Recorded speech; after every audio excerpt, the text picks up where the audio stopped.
Pak Dir, Pak Patria, kemudian ini host dan co-host Pak Muklis, Pak Arthur, terima kasih banyak. Oh, lupa satu, khususnya Pak Muji yang sering hubungi saya untuk memberikan share di LKPP. Mungkin saya tambahkan dikit. Kebetulan nama saya yang ditulis itu terbalik Pak Arthur, tapi nggak apa-apa. Harusnya Suhartono Irawan, tapi nggak apa-apa. Nama saya terbalik. Mungkin tanpa panjang lebar lagi, saya akan mencoba membawakan materi ini dari berbagai rujukan, mulai dari punyanya dokumen yang versinya LKPP, dokumen yang versi PUPR, maupun dokumennya yang pakai LUT. Jadi sebenarnya kebetulan saya ini praktisi, bukan praktisi ini ya, praktisinya kebetulan mungkin nasib kali ya. Saya sering kali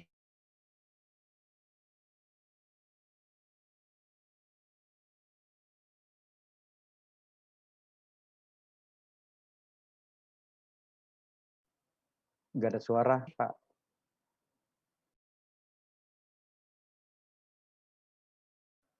Pak Irawan nggak ada suara.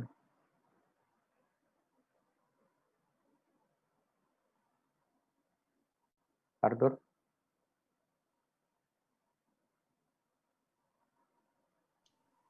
Ya. Mohon maaf, mungkin ada gangguan internet. Suara saya terdengar? Ya, udah Pak, udah Pak. Jadi saya kebetulan seringkali, karena umumnya pengalaman saya ini mayoritas itu ada proyek-proyek berbasis loan atau grant di mana dokumennya menggunakan FIDIC, sehingga terpaksa saya mau nggak mau harus mengikutin. Bahkan FIDIC yang bukan yang FIDIC yang sekarang, FIDIC yang paling awal waktu itu bukunya nggak bisa di-copy, nggak bisa ada soft copy, harus beli asli gitu ya. Mungkin tanpa cerita panjang lebar lagi, saya akan memulai materi saya karena waktunya cuma setengah jam. Mohon izin mulai.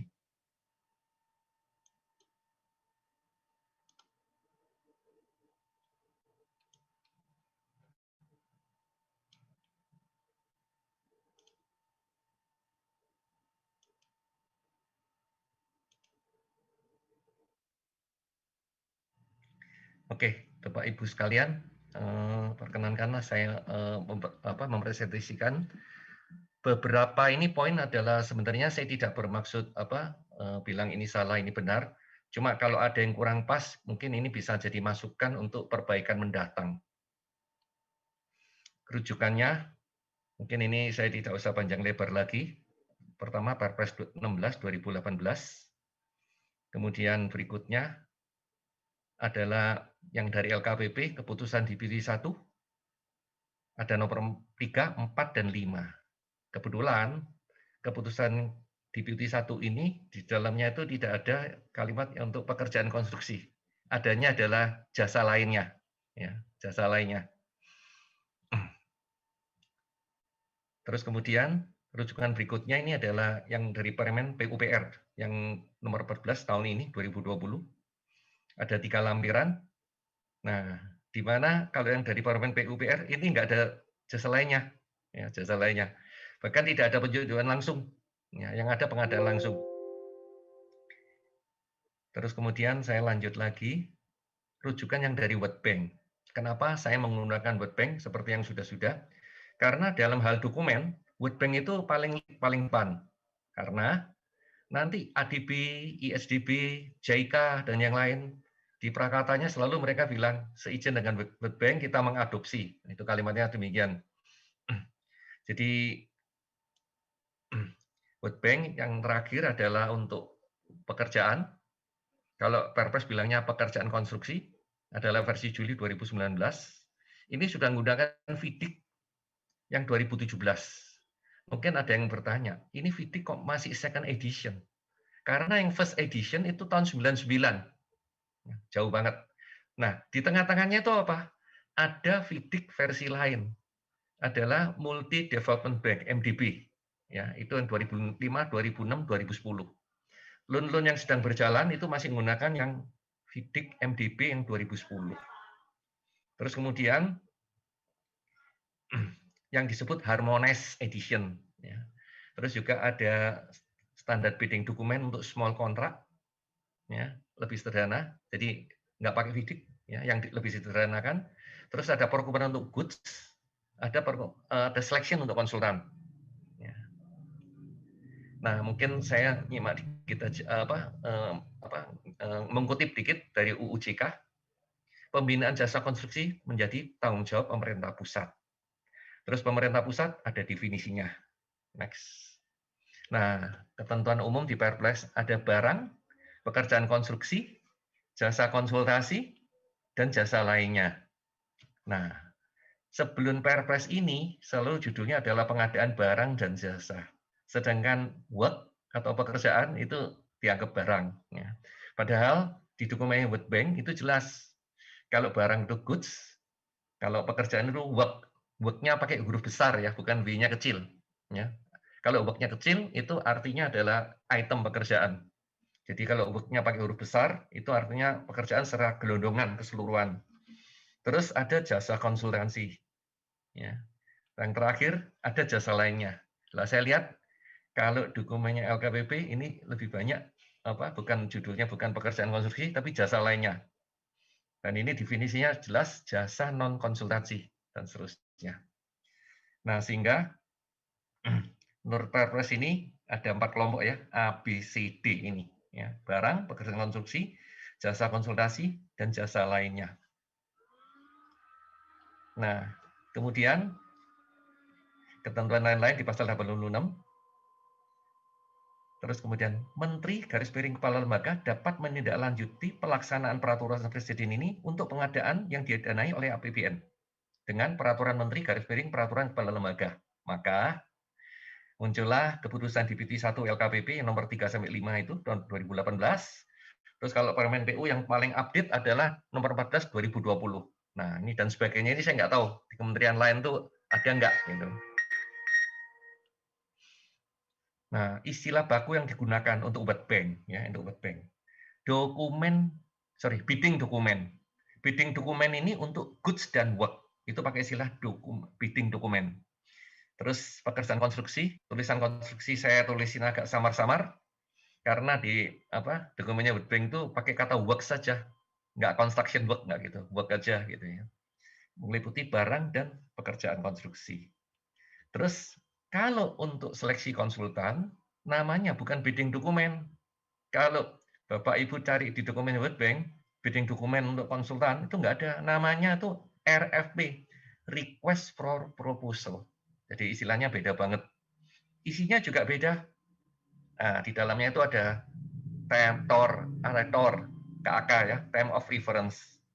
Nah, saya ingin menggarisbawahi, spesifikasi itu tidak sama dengan TOR, Time of Reference. Kenapa? Isinya memang beda banget. Nah, seringkali di dalam regulasi kita, atau mungkin dalam buku panduan atau apa, itu selalu spesifikasi garis miring KAK. Padahal ini pemakaiannya kalau di dokumen internasional itu berbeda banget, gitu ya. Specification is for work, for goods.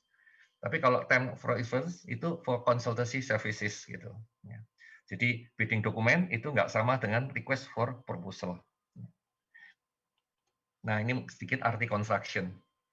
Ini saya kutip dari Merriam-Webster Dictionary. Merriam-Webster ini adalah standarnya kamus yang dikeluarkan oleh Gramedia. Ya. Apa artinya construction? Apa artinya structure? Ya, ini saya coba kutip. Terus Oxford Dictionary. Ini standar ya. Jadi construction itu apa? Structure itu apa? Kenapa saya masukkan ini? Karena kita lihat berikutnya. Kamus Besar Bahasa Indonesia. Konstruksi itu apa? Struktur itu apa? Karena saya ingat masih tahun 70-an. Masih tahun 70-an, kata konstruksi mungkin konstruksi cakar ayam. Konstruksi apa? Konstruksi itu artinya apa waktu itu? Persis seperti Kamus Besar Bahasa Indonesia ini. Artinya struktur. Cuman sekarang arti konstruksi sudah bergeser. Kayaknya mungkin mengadop kata construction, ya, terus jadi pekerjaan konstruksi, ya. mengutip construction. Tapi kalau kita lihat Kamus Besar Bahasa Indonesianya tidak demikian. Nah, yang kita gunakan hari ini itu saya lihat dari Wikipedia.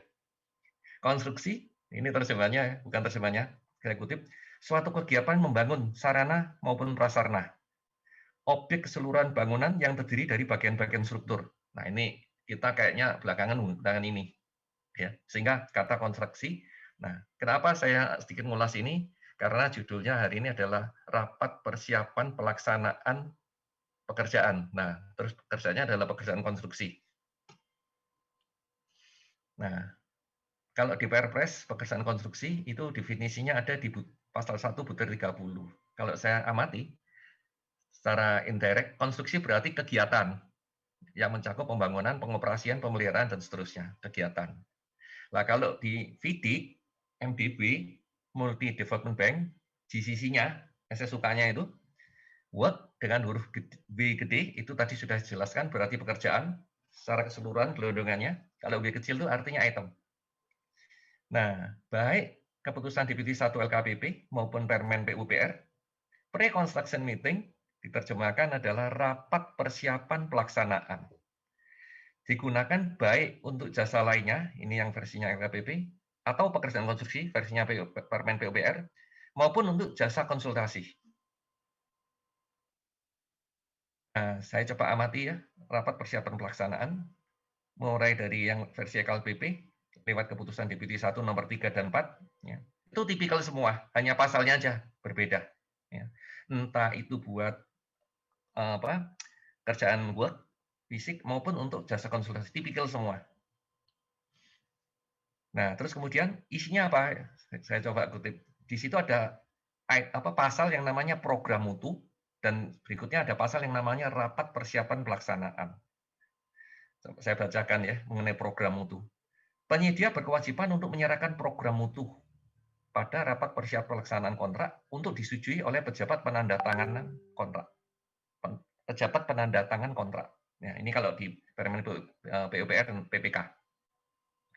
Program mutu disusun oleh penyedia paling sedikit berisi ini informasi mengenai pekerjaan yang dilaksanakan, organisasinya, ya, jadwal pelaksanaannya, prosedur pelaksanaannya, prosedur instruksi kerja, dan pelaksana pekerja. Program mutu dapat direvisi sesuai dengan kondisi lapangan. Ya memang harus selalu diupdate, maka nomor 4 itu, penyedia berkewajiban untuk memutakhirkan program mutu jika terjadi addendum kontrak atau peristiwa kompensasi. Sementara nggak ada ini pun harus selalu update. Ya. Pemutakhiran program mutu harus menunjukkan perkembangan kemajuan setiap pekerjaan dan dampaknya terhadap penjadwalan sisa pekerjaan. Pemutakhiran program mutu harus mendapatkan persetujuan pejabat penandatangan kontrak. Persetujuan PWK terhadap program mutu tidak mengubah kewajiban kontraktual penyedia. Nah, ini yang nomor 6 ini saya sering sebut apa? Ini pasal sapu jagat. Jadi apapun yang dibuat di depan, itu istilahnya nggak boleh, walaupun ada kesalahan dalam tanda petik, itu nggak boleh jadi sesuatu yang diklaim nanti. Ada nomor 6 ini. Nah, jadi sebenarnya ada 2 pasal, program mutu, dan pasal satunya adalah rapat persiapan pelaksanaan. Hanya saja setiap tipe, ya, nomornya agak beda, seperti yang saya tunjukkan di depan. Pejabat penandatangan kontrak bersama dengan penyedia, unsur perencanaan, unsur pengawasan, menjalankan rapat persiapan pelaksanaan kontrak. Nah, ini yang saya mungkin agak garis bawahi. Kalau untuk jasa lainnya, yes. Tapi kalau untuk konsultan, ini saya agak bingung. Unsur perencanaannya itu siapa? Karena konsultan itu kan, jasa konsultan itu kan untuk membuat perencanaan ya, atau rancangannya ya. Terus unsur pengawasannya itu siapa? Terus hal-hal yang dibahas dan disepakati dalam rapat persiapan pelaksanaan kontrak meliputi review kontrak. Nah, kalau untuk work, untuk pekerjaan atau jasa lainnya, yes. Tapi kalau untuk selection konsultan, belum apa-apa sudah review. Ini agak sedikit membingungkan. Terus pemutakhiran atau pembaharuan rencana terhadap, seperti tanggal efektif pelaksanaan dan tahapan pelaksanaan kontrak. Ini juga untuk work, untuk pekerjaan atau jasa lainnya, bukan untuk jasa konsultasi. Review rencana, penilaian kinerja pekerjaan, ini juga untuk work atau jasa lainnya. Ya. Nomor D, nomor E, ya, itu juga untuk work atau jasa lainnya. Ya. Terus yang kira-kira general itu adalah yang F, melakukan klarifikasi hal-hal yang masih kurang jelas. Karena apa? Butuh komunikasi seperti yang mungkin tadi disampaikan Pak Dir, Pak Tria, komunikasi, koordinasi, ya, supaya bahasanya sama, ya, dan mendiskusikan prosedur untuk manajemen perubahan. Ini kayaknya yang umum. Tapi yang lain-lain ini sifatnya lebih cenderung ke work, ya. Terus hasil rapat persiapan pelaksanaan pekerjaan dituangkan dalam berita acara rapat persiapan pelaksanaan kontrak yang ditandatangani oleh seluruh peserta. Kesimpulan saya apa? Sebenarnya isi kedua pasal ini adalah tipikal, lebih cocok untuk jasa lainnya. Kalau ini karena ini versinya LKPP ya, dan bukan untuk jasa konsultansi. Nah, sekarang kita coba tengok yang punyanya Permen PUPR. Untuk konsultasi konstruksi, konsultasi dulu ya, jasa konsultasi, program mutu. Ini persis seperti yang punyanya LKPP. Dengan tambahan, apa tambahnya? Jadwal penugasan personel inti. Terus yang berikutnya adalah tambahnya apa? Penyedia wajib menerapkan dan mengendalikan pelaksanaan program mutu secara konsisten untuk mencapai mutu yang dipersyaratkan pada pelaksanaan pekerjaan ini. Ini tambahannya, ya, ada 2 poin ini. Jadi selebihnya sama dengan yang tipikalnya LKPP. Nah, bagaimana dengan yang pekerjaan untuk work? Persis seperti yang punya LKPP, cuma istilahnya ada yang berubah. Bahkan ada tambahnya. Yang berubah apa? Istilah program mutu yang ada 6 pasal, itu jadi RMPK. Jadi tiga poin. Dan isinya berbeda. RMPK itu singkatan Rencana Mutu Pekerjaan Konstruksi. Terus tambahannya adalah penyedia wajib menerapkan dan mengendalikan pelaksanaan RMPK secara konsisten, ya, dan mencapai mutu yang dipersyaratkan pada pelaksanaan pekerjaan ini. Jadi ini garis besarnya yang setelah saya coba rangkum ya. Nah, terus pada itu tadi pada program mutu. Bagaimana pada pasal yang rapat persiapan pelaksanaan kontrak? Ini saya mulai dari yang jasa konsultasi dulu. Tipikal juga. Paling lambat 7 hari sejak diterbitkan SPMK dan sebelum pelaksanaan pekerjaan. Nah ini kata sebelum pelaksanaan pekerjaan, ini kan jasa konsultasi. Ya. Pengguna jasa, direksi teknis jika ada. Nah ini kan ini yang direkrut ini konsultan ya. Bersama dengan penyedia ya, dan seterusnya sudah menjalankan rapat persiapan pelaksanaan kontrak. Nah, terus beberapa hal yang dibahas dan disepakati dalam rapat persiapan pelaksanaan kontrak meliputi, nah ini yang sedikit aneh adalah apa? Kesesuaian personel dan peralatan. Ya, yang poin C. Ini apa sih? Secara umum untuk jasa konsultasi itu nggak ada equipment, nggak ada heavy equipment. Kalau tool untuk alat-alat misalnya untuk soil investigation, untuk survei, untuk apa itu ada tool. Tapi bukan heavy equipment seperti di sini. Sehingga Pak, ini kalimatnya ada kalimat apa mungkin kalau saya boleh menyimpulkan kalimat copy paste dari yang work atau pekerjaan. Ya. Terus ada tata cara pengaturan pelaksanaan pekerjaan. Ini juga untuk work. Nah ini yang kita lihat jadwal mobilisasi peralatan. Nah ini juga untuk work. Ya. Cuma ini mungkin copy paste gitu. Mungkin lupa diedit ya. Saya bukan bermaksud nyalain, tapi mungkin untuk update mendatang. Nomor 3 sama dengan sebelumnya. Nomor 4 ini ada tambahannya. Pada tahapan rapat persiapan pelaksanaan kontrak, PA garis miring KPA dapat membentuk pejabat atau garis miring panitia peneliti pelaksanaan kontrak. Ini kalau nanti ada addendum, ya. Dan ini nuansanya apa? Kalau yang konsultan addendumnya sih ya ada, tapi nggak secepat ini. Ya. Tindak lanjut hasil pemeriksaan bersama personel dan atau peralatan mengikuti ketentuan pasal 52. Detailnya disampaikan sana. Ini kembali ada kata peralatan lagi untuk konsultan. Pekerjaan konstruksi tipikal juga. Ya. Nah, kalau ini lebih pas ya. Untuk konstruksi sudah oke. Paling lambat 7 hari setelah terbit SPMK, sebelum pelaksanaan pekerjaan, pengguna jasa bersama penyedia, unsur perancangan, unsur pengawasan, nah ini sudah pas ini. Harus sudah menjalankan rapat persiapan pelaksanaan kontrak. Nah, beberapa hal yang dibahas, nah ini yang tadi saya bilang berbeda. Dengan kalau di konsultasi itu namanya program mutu, di sini SMKK. Karena di PUPR tahun 2019 itu sudah ada Permen PUPR yang tentang SMKK 2019. Ya. terdiri dari RKK, rencana keselamatan dan kesehatan, ya. Terus kemudian itu masalah K3. Nomor 2, RMPK. Ini masalah mutu. Terus nomor 3, mengenai RKPPL apabila ada. Nah, RKPPL ini mengenai environment safeguard. Jadi pengamanan lingkungan hidup. Ya, karena ada permen-permen dari Kementerian Kesehatan yang harus diikutin. Terus yang berikutnya, rencana manajemen lalu lintas.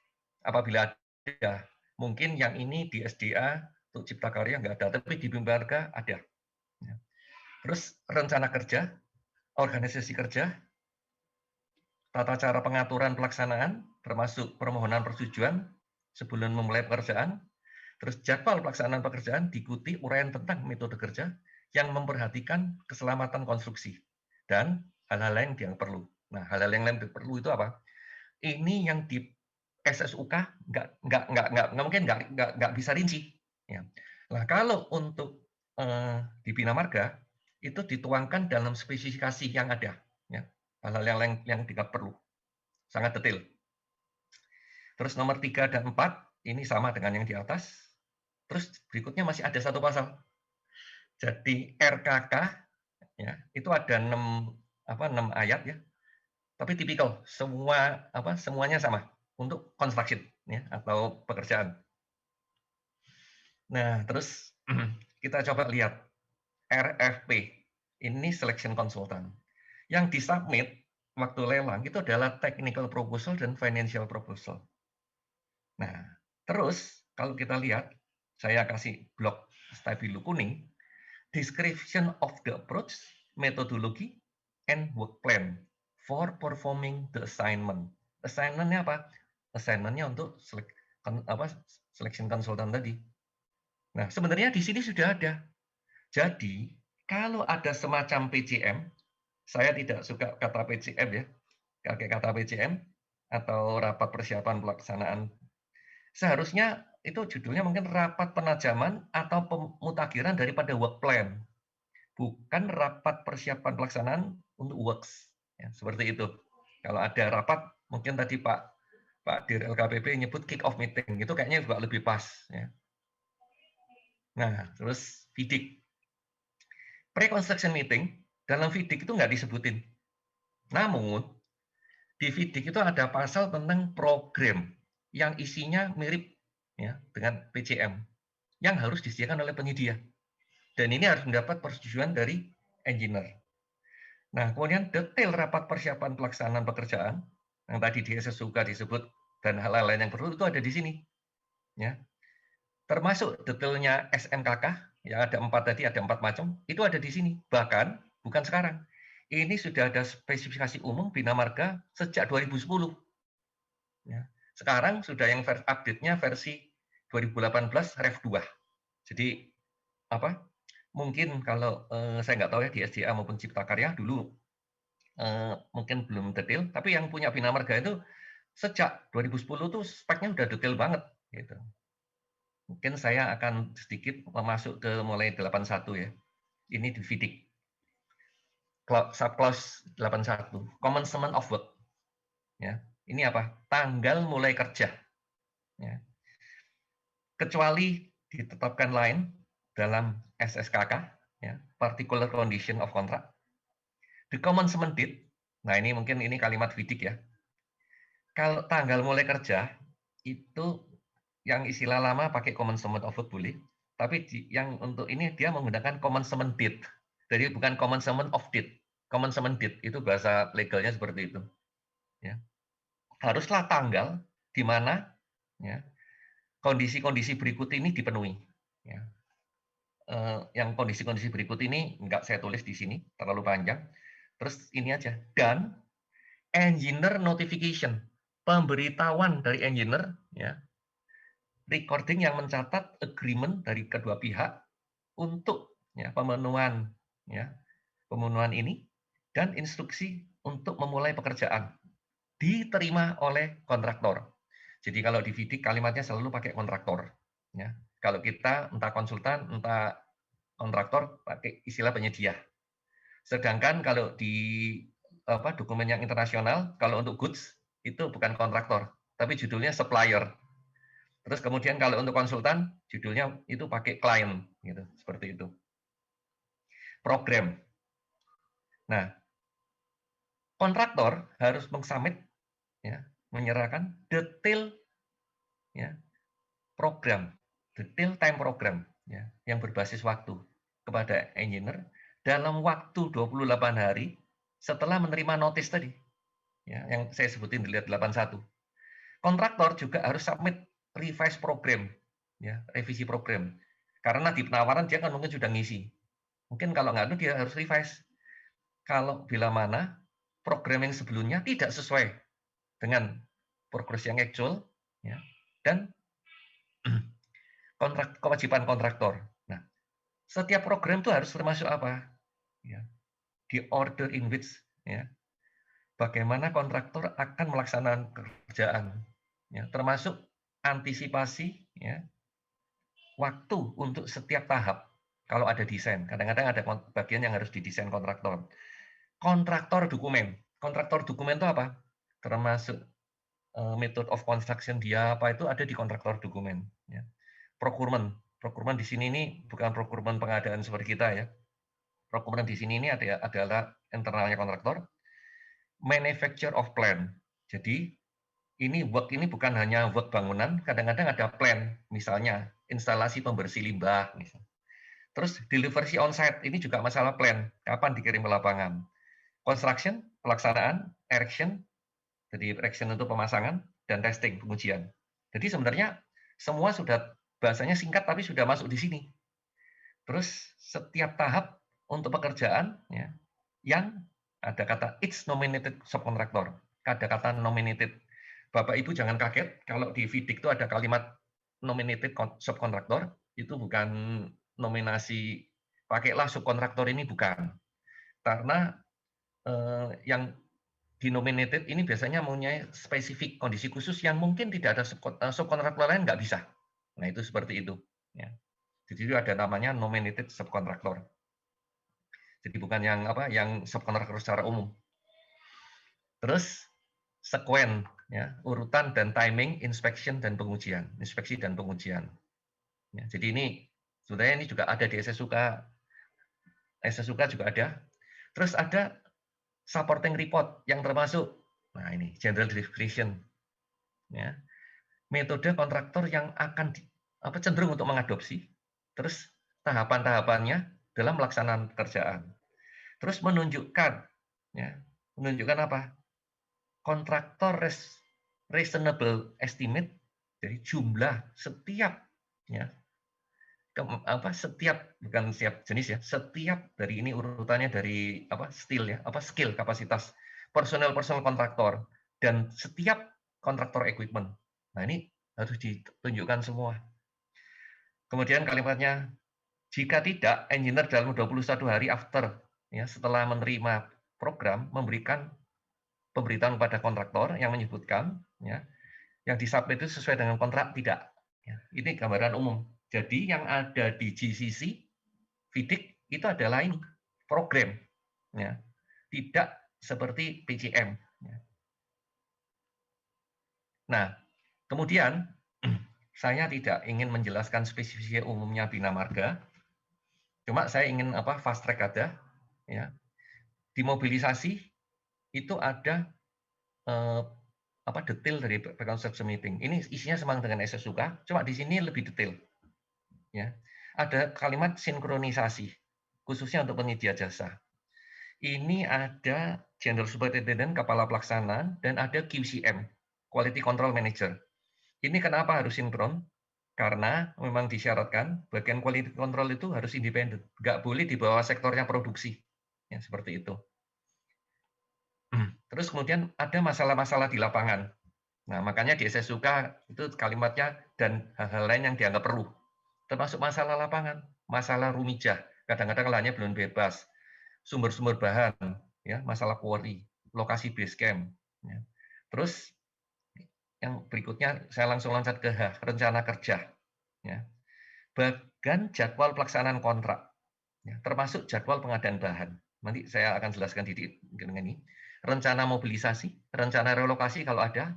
Yang saya kasih bintang itu termasuk SMKK, RKK, RMPK, RMKL. Nah, mungkin yang saya blok biru semuanya ini, RMRP, manajemen rantai pasok sumber daya. Maksudnya apa ini? Nah, seringkali di dalam jadwal pelaksanaan itu cuma pelaksanaan untuk pekerjaannya saja. Turunannya belum. Dan mungkin jarang ada yang bikin. Turunannya itu apa? Jadwal produksi. Setelah itu turunan kedua apa? Jadwal pengadaan atau penyiapan bahan.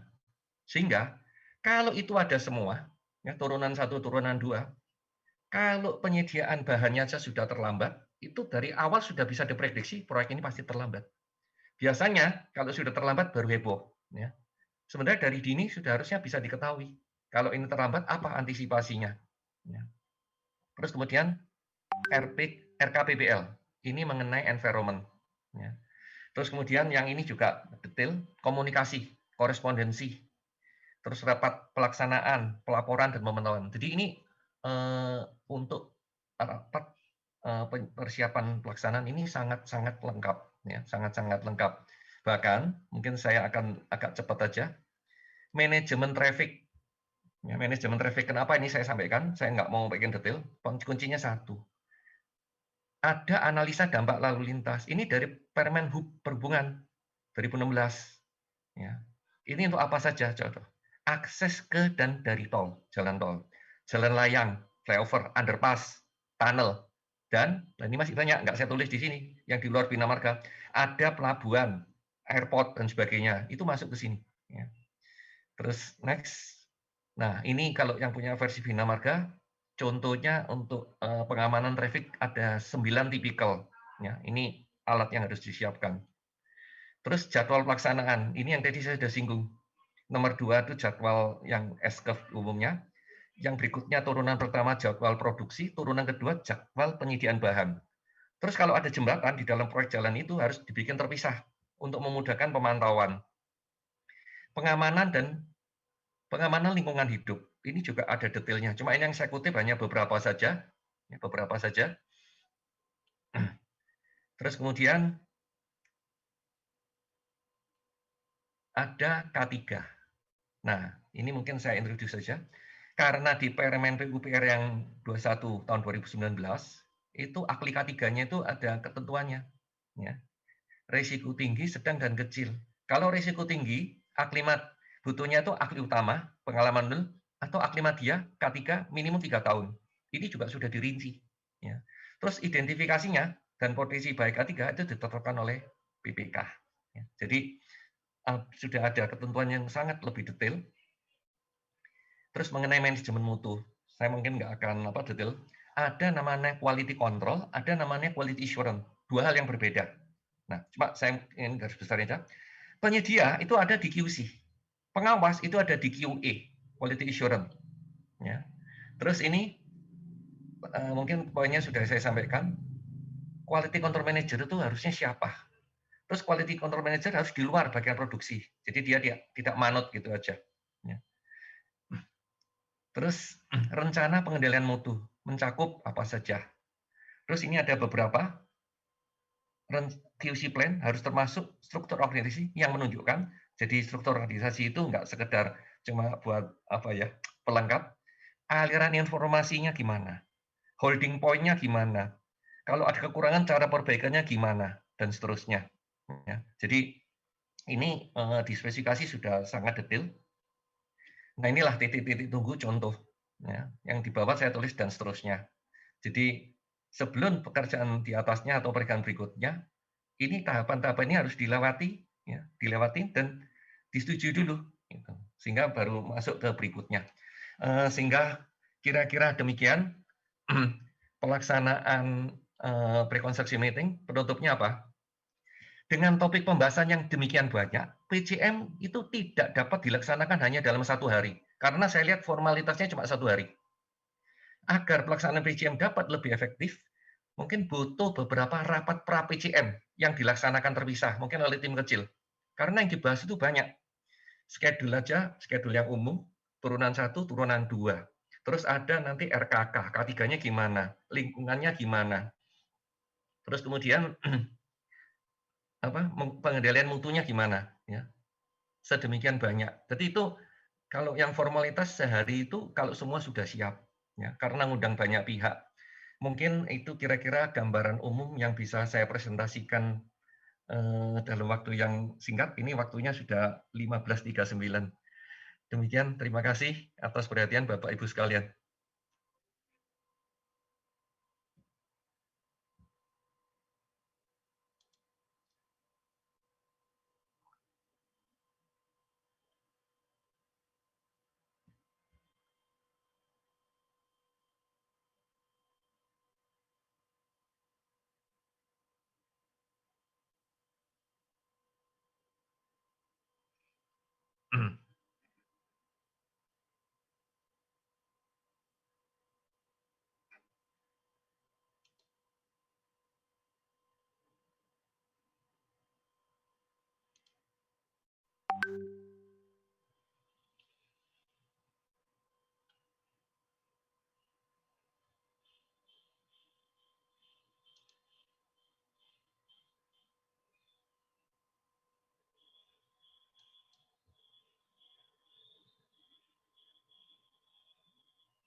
Halo? Halo? Ada suara kah? Siapa? Halo Bapak.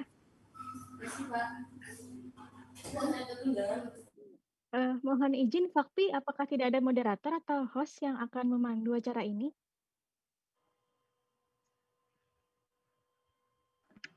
Halo, moderatornya Pak Atur mungkin di gangguan, mungkin bisa berlanjut dengan Ibu. Silakan Pak Atur, ini Pak Atur munculin. Iya, terima kasih Pak Soehartono Irawan.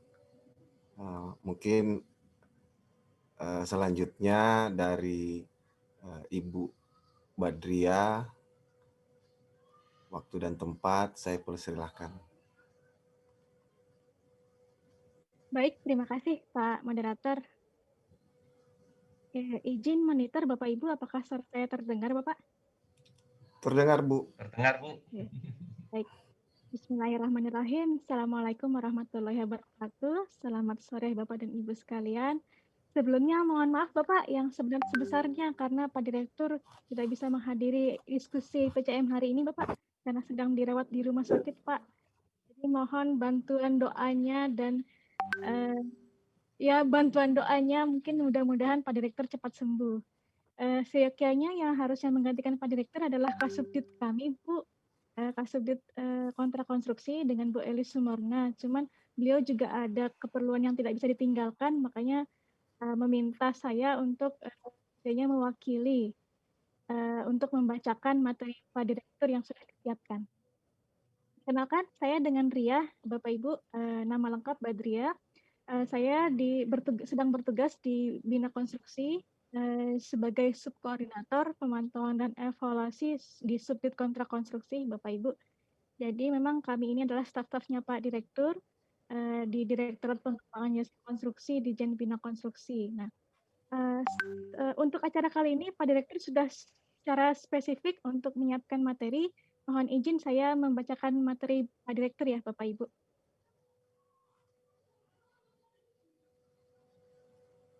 Sebenarnya Pak Irawan atau Pak Soehartono sudah menjelaskan secara lengkap Bapak terkait dengan pelaksanaan rapat PCM. Nah, tapi kalau terkait dari Bina Konstruksi lebih menekankan di bagian persiapannya Bapak Ibu.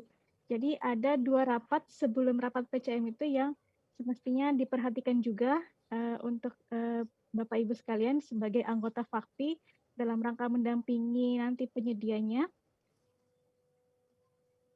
Nah, jadi dari paparan Pak Direktur ini ada 2 poin penting yang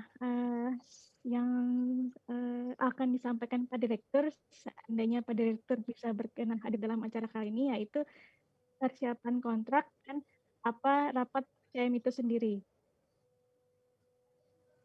Nah, secara garis besar Bapak Ibu, prinsip pengendalian kontrak itu ada di BMWL. Jadi sesuai yang disampaikan oleh Pak Direktur, Pak Patria, pendekatan di Permen PU 14 tahun 2020 itu adalah biaya, lingkup, waktu, dan mutu. Nah, semua ini tuh saling mempengaruhi Bapak Ibu, dan semua sudah dituangkan dalam dokumen kontraknya. Khusus untuk lingkup pekerjaan, itu sudah diatur di dalam surat perjanjian dan syarat khusus. Di mana nanti sudah dijelaskan di dalam surat perjanjian dan syarat khusus, ada ruang lingkup pekerjaan utama yang harus dilaksanakan penyedia. Kemudian dari segi biaya, ketentuan mengenai biaya itu diatur di dalam surat perjanjian, syarat khusus, dan secara spesifik itu di dalam daftar kuantitas atau keluaran dan harga. Begitu juga terkait dengan mutu, Bapak Ibu, mutu ini dijelaskan secara khusus di dalam syarat khusus dan lebih detail lagi di dalam spesifikasi teknis dan gambar-gambar. Jadi spek-spek dan gambar inilah acuan penting untuk penyedia supaya bisa mencapai mutu yang diharapkan dalam pekerjaan konstruksinya. Dan terakhir, mengenai pengendalian waktu, itu diatur di dalam surat perjanjian, syarat khusus, dan secara spesifik di dalam jadwal pelaksanaan pekerjaan. Jadi dengan kita mengikuti jadwal pelaksanaan pekerjaan yang sudah ditentukan, maka pengendalian waktu sudah dilakukan oleh para pihak. Nah, dalam slide ini adalah tahapan penting dalam pelaksanaan kontrak, di mana di dalam Permen PUPR, tahapan inilah yang menjadi titik kritis yang harus diperhatikan oleh para pihak, baik pengguna maupun penyedia, di mana saat dari mulai SPBBJ, kemudian dilakukan rapat persiapan penandatanganan kontrak, kemudian penandatanganan kontrak itu sendiri berlanjut kepada penyerahan lokasi kerja, dikeluarkan SPMK, dan dilakukanlah rapat PCM. Nah, PCM ini jadi bahan diskusi kita kali ini.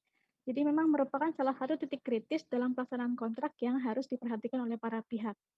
Setelah itu, tahapan kontrak lain yaitu ketika melaksanakan pekerjaan konstruksinya, yaitu kapan tanggal mulai kerjanya, dan bagaimana nanti pembayaran uang muka, kemudian bagaimana mobilisasinya, dan tentu saja mutual check 0%-nya kapan, dan apakah dari mutual check 0% ini akan ada dalam kontrak, begitu juga apakah akan ada subkontraknya, dan memang banyak tahapan-tahapan dalam pelaksanaan kontrak itu yang akan mungkin terjadi.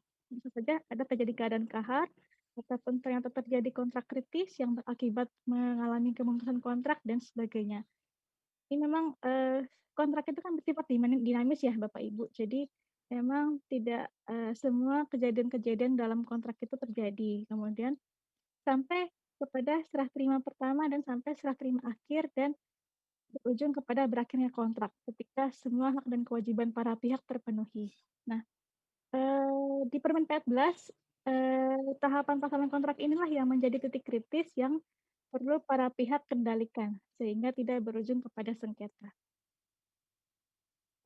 Jadi mungkin sebelum dilakukan rapat persiapan PCM, sebenarnya tuh ada tahapan penting lain Bapak Ibu saat kita melakukan persiapan kontrak, yaitu saat PPK mengeluarkan SWBJ dan saat melakukan penandatanganan kontrak. Jadi Pak Direktur sedikit menekankan di paparan kali ini, di mana kedua rapat PAM dan rapat penandatanganan kontrak itu cukup penting juga di samping rapat PCM karena sebagai bahan mitigasi juga Bapak Ibu, di mana jangan sampai isi dokumen kontrak itu tidak dipahami oleh para pihak.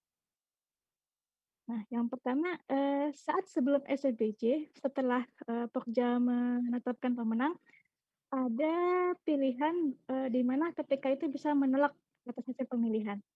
Ketika terjadi 3 kondisi ini, dokumen pemilihan ditemukan kesalahan, proses pelaksanaan tidak sesuai ketentuan dalam dokumen pemilihan, dan ada dokumen penawaran tidak sesuai persyaratan. Nah, ini KPK boleh menolak. Nah, Apabila tidak ada penolakan dari PPK terhadap hasil Pokja, maka PPK harus melaksanakan rapat persiapan penunjukan penyedia, yaitu rapat pre-out meeting. Dilaksanakan dengan mengundang pemenang, kemudian ada pembuktian sertifikat kompetensi personil tanpa menghadirkan personil yang bersangkutan, dan harus memenuhi kriteria 4 ini, Bapak Ibu. Jadi di dalam rapat PAM ini harus dicek keberlakuan data isian kualifikasinya, kemudian bukti sertifikat SKA dan SKT-nya, kemudian kewajiban melakukan sertifikasi bagi yang belum bersertifikasi saat pelaksanaan, dan apakah akan ada alih pengalaman melalui sistem praktik atau magang. Selain rapat PAM, rapat penting lainnya itu ketika melakukan rapat persiapan pengenalan kontrak.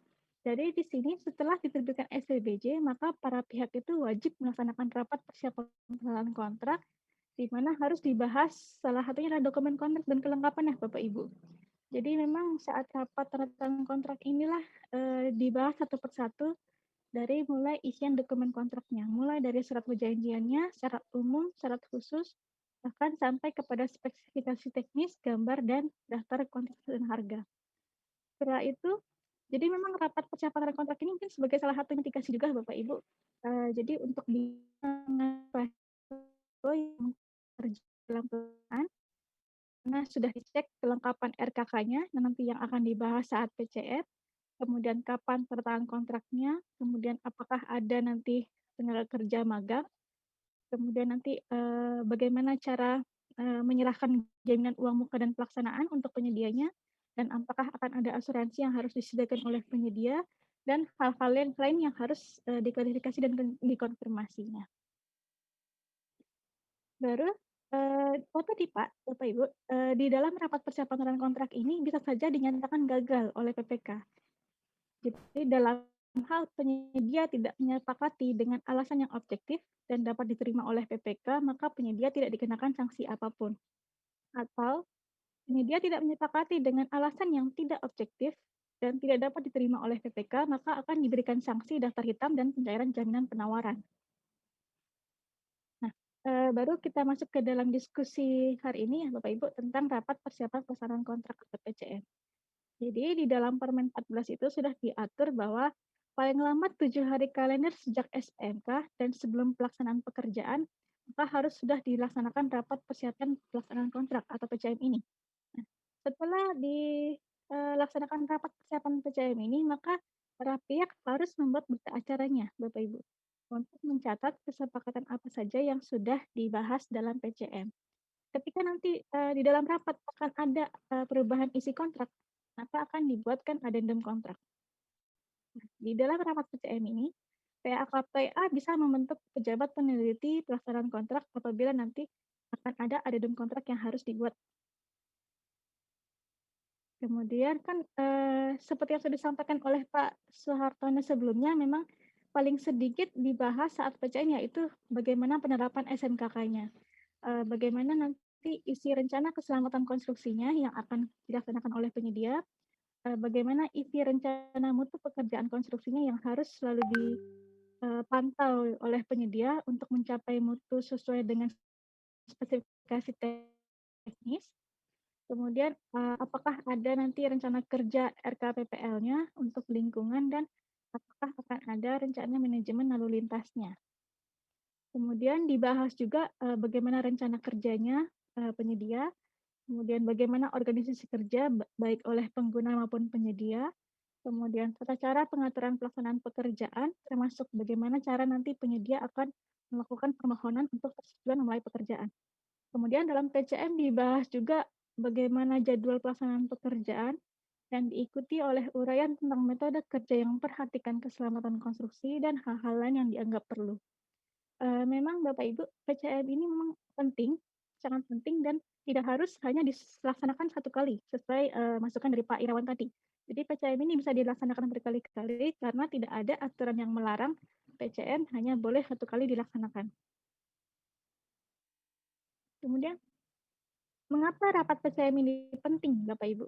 Jadi yang pertama, ini adalah sebagai sarana untuk mempertemukan para pihak yang melaksanakan pekerjaan, yaitu PPK, Kemudian nanti apabila ada PPK akan membentuk direksi teknis atau direksi lapangan, maka juga harus hadir.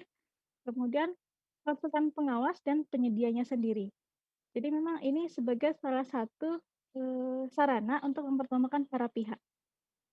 Kemudian alasan penting yang kedua yaitu para pihak dapat mengemukakan top issues atau mungkin isu-isu penting yang harus dibahas yang menurut para pihak akan dapat berpengaruh terhadap tanggung jawab masing-masing.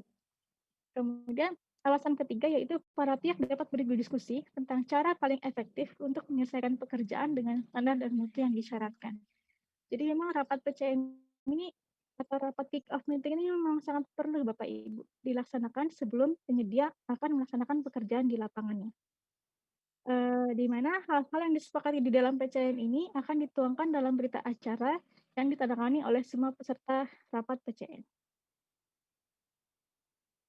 Nah, beberapa permasalahan yang ditemukan di Kementerian PU ketika dilakukan rapat PCM yaitu pertama, penyedia tidak hadir atau tidak dapat menghadirkan personil manajerial yang terdapat di dalam dokumen penawaran.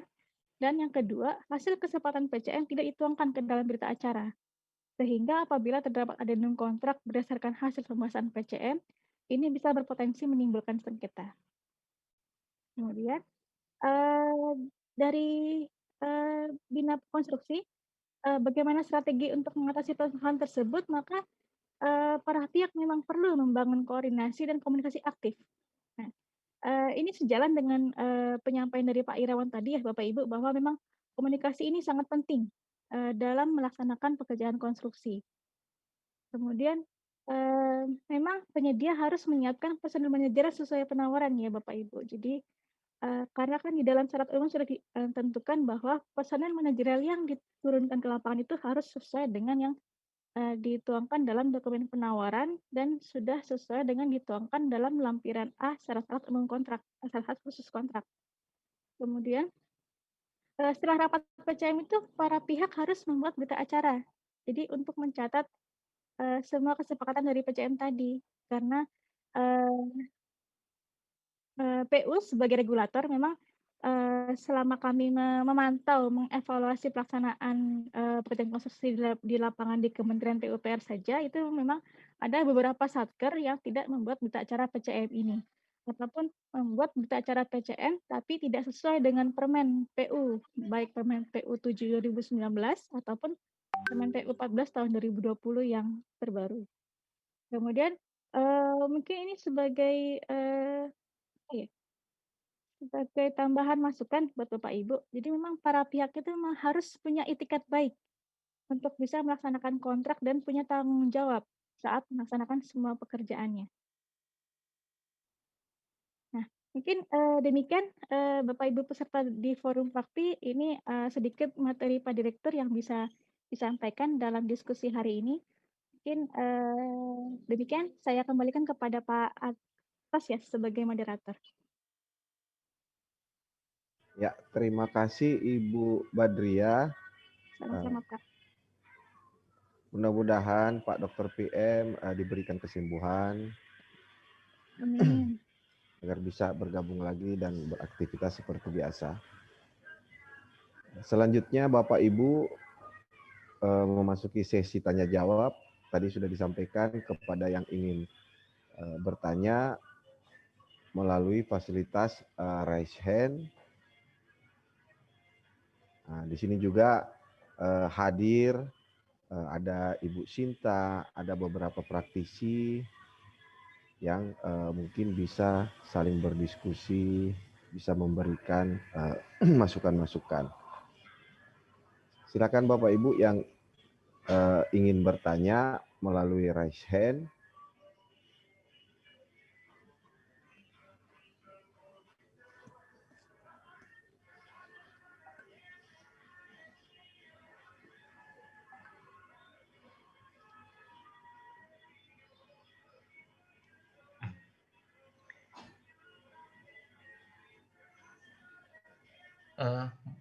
Mohon izin Pak. Iya. Pak Arthur. Iya, silakan Pak Soehartono. Ini kelihatannya menunya raise hand nggak ada ya ikonnya ya. Yang ada hanya chat ya. Di co-host tidak ada, Pak. Kalau di peserta ada. Oh, oke. Terima kasih. Ya. Terima kasih. Ya. Terima kasih. Ini yang ada juga. Silakan.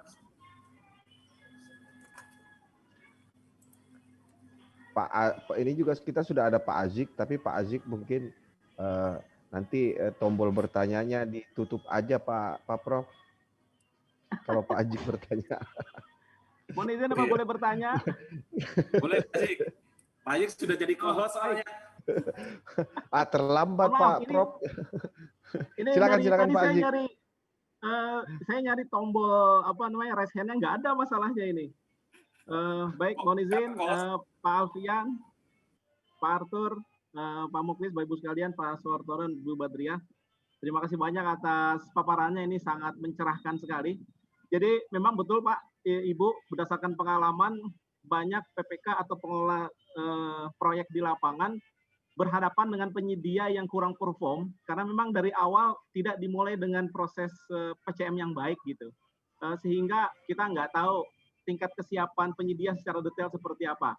Namun yang seperti ini biasanya terjadi ketika pengelola proyek PPK itu tidak didukung dengan tim yang memadai. Mungkin beda ya dengan di Kementerian PU atau mungkin proyek yang sering dijalankan oleh Pak Suhartono ya. Nah, untuk itu mungkin mohon saran dan masukan Bapak Ibu, kira-kira tim PPK yang memadai itu unsur-unsurnya apa saja yang perlu disiapkan ketika proses awal rapat-rapat PCM ini. Sehingga para pengambil kebijakan atau pimpinan di setiap satker itu aware terhadap kelengkapan personil dan kelengkapan struktur proyek di satkernya masing-masing. Biasanya kan PPK dia kerja sendirian tuh, Bapak Ibu. Timnya hanya sedikit, udah begitu timnya nggak punya kompetensi konstruksi gitu. Jadi ya kebanyakan nggak fokus dengan substansinya sehingga tidak bisa mengendalikan proyek dengan baik. Dari sisi personil dan dari sisi struktur organisasi proyek di sisi PPK atau satker atau pengguna jasa, kira-kira idealnya seperti apa? Mungkin itu Bapak Ibu sekalian. Terima kasih. Ya, terima kasih Pak Azik. Silakan mungkin Pak Suhartono. Oke, terima kasih atas pertanyaannya Pak Azik. Jadi pertama saya memaklumi ya, biasanya kalau yang di Kementerian PUPR, khususnya Bina Marga yang istilahnya penyerap dana terbesar, itu personilnya PPK dan timnya cukup lengkap gitu ya. Saya juga memaklumi di kementerian lain mungkin tidak didukung. Kita mempunyai beberapa kendala sih. Pertama, idealnya itu konsultan nanti yang supervisi secara profesional itu waktu rapat harus sudah ada. Seringkali yang saya jumpai apa? Belum dimobilisasi. Itu seperti itu.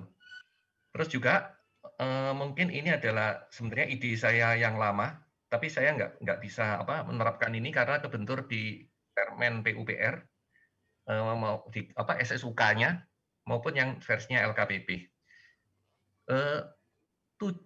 Misalnya kalau di Kementerian PU 7 hari setelah SPMK, ya.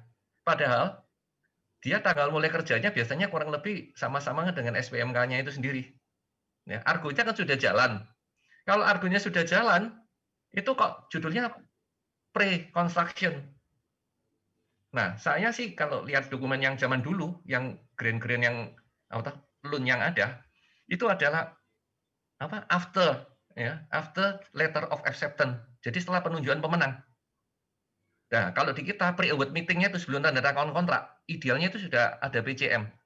Ya, saya cuma nggak punya ini untuk bagaimana mungkin ini masukan dari untuk BIMKON gitu ya, Ibu Badia. Karena sekarang regulasi yang baru sudah ada pre-award meeting sebelum tanda tangan kontrak. Justru PCM itu ditaruh di depan karena argonya belum jalan. Kalau SPMK sama biasanya seringkali tanggalnya sama dengan tanggal mulai kerja, itu argonya sudah jalan. Nah, terus kalau kendalanya ini konsultannya belum ada, itu dia diminta untuk mobilisasi untuk rapat itu. Jangan sampai di rapat itu nggak ada yang bantu. Karena PPK ini kan seringkali di kementerian lain kan bukan teknis orangnya, ya, dan harus dibantu oleh tim teknis atau konsultan. Mungkin ini adalah gambar untuk umum ya. Jadi PCM ditaruh di depan sebelum tanda tangan kontrak. Terus dalam hal ini kalau belum dimobilisasi, itu minta dimobilisasi. Artinya kalau orangnya itu belum di-assign full, ya mungkin untuk rapat itu harus hadir supaya bisa membantu PPK-nya atau pejabat penandatangan kontrak. Mungkin itu kira-kira masukannya. Terima kasih. Ya, terima kasih Pak Soehartono. Mungkin ada tambahan dari Ibu Badria? Ya, Silakan, Bu. baik. Terima kasih Pak Irawan atas masukannya Pak. Nanti akan saya sampaikan ke pimpinan ya Pak. Jadi rapat PCM itu harusnya dimulai sebelum SPMK ya Pak. Tapi mungkin khusus untuk yang tanggal mulai kerjanya itu sama dengan tanggal SPMK ya Bapak. Jadi kalau misalnya tanggal mulai kerjanya itu tidak sama dengan tanggal SPMK, mungkin bisa dilaksanakan rapat PCM secara normal ya, maksimal 7 hari kalender. Mungkin izin menambahkan untuk pertanyaan Pak Azik, di dalam Permen PU 14 sendiri, Pak, ada yang namanya direksi lapangan, Pak. Bisa dibentuk oleh PPK. Jadi kalau sesuai definisinya, direksi lapangan itu adalah tenaga atau tim pendukung yang dibentuk oleh PPK, bisa terdiri dari 1 orang atau lebih, ini untuk mengelola administrasi kontrak, Pak, dan mengendalikan pelaksanaan pekerjaan. Mungkin kalau di Kementerian PU mungkin tidak mengalami masalah ya Bapak Ibu saat rapat PCM. Cuman jika untuk kementerian lain mungkin bisa mengikuti juga Permen 22 tahun 2018 Bapak Ibu tentang bangunan gedung, di mana kan sebelum dimulai pelaksanaan pekerjaan kan harus ada dulu pengelola teknis ya. Mungkin dari dinas PU setempat yang sudah harus membantu PPK dalam melaksanakan kontraknya Pak. Jadi kalau menurut pendapat pribadi saya, Pak Azik, kita bisa PPK bisa bentuk direksi lapangan ya untuk bantu administrasi dan bisa dibantu juga oleh pengelola teknis Pak dari dinas PU setempat. Mungkin itu saja Pak yang bisa saya sampaikan. Terima kasih. Ya, sedikit ya, mohon izin Pak Arthur, sedikit Bu Badria. Terima kasih. Ya, silakan Pak memang Azik. betul sebagian PPK sangat dibantu oleh pengelola teknis PU di dinas provinsi. Namun sebagian besar lagi mereka kesulitan, Bu. Jadi pengelola teknisnya terbatas, proyeknya banyak, jadi mereka nggak dapat support. Mungkin dari Kementerian PU bisa memberikan dukungan. Kan UPT-UPT di tiap provinsi udah banyak ya, sudah ada, sudah mantap. Mungkin ketika pengelola teknis PU provinsi atau kabupaten itu kesulitan SDM, dari Kementerian Pusat PU di daerah-daerah, di UPT-UPT, itu bisa mensupport, Bu. Jadi Satker tidak hanya minta dukungan dari dinas provinsi atau kabupaten, juga bisa ke satker-satker PU yang ada di daerah, dan SDM-nya mungkin bisa diperkuat dan disiapkan, karena saya pikir kalau PU turun, Bu, wah ini mantap, semua proyek kita di daerah sepertinya selesai dari masalah, karena dari awal sudah dikawal, sudah disiapkan semuanya. Bukan apa-apa karena penyedia tidak semuanya perform ya, penyedia itu banyak juga yang pinjam bendera dan nggak punya modal di tengah jalan, nggak bisa membiayai proyek dan nggak punya manajemen yang baik. Kalau di PCM itu kan jadi terlihat nih, mana penyedia yang bagus, mana penyedia yang dia pinjam bendera dan seterusnya. Sehingga saya yakin betul sekali materi ini sangat bermanfaat dan sangat penting diketahui oleh seluruh PPK se-Indonesia. Mungkin nanti teman-teman Fakfi ini bisa sangat membantu memberikan pendampingan ke seluruh satker. Dan yang terpenting tadi Bu, kalau Kementerian PU bisa menyiapkan SDM lebih banyak lagi di daerah, saya pikir pembangunan kita semua bisa jauh lebih baik. Terima kasih Bu Badria. Terima kasih Pak Soehartono. Ya, terima kasih Pak Azik. Ini sekarang udah ada yang raise hand nih. Ibu Badri Mandela Nasution.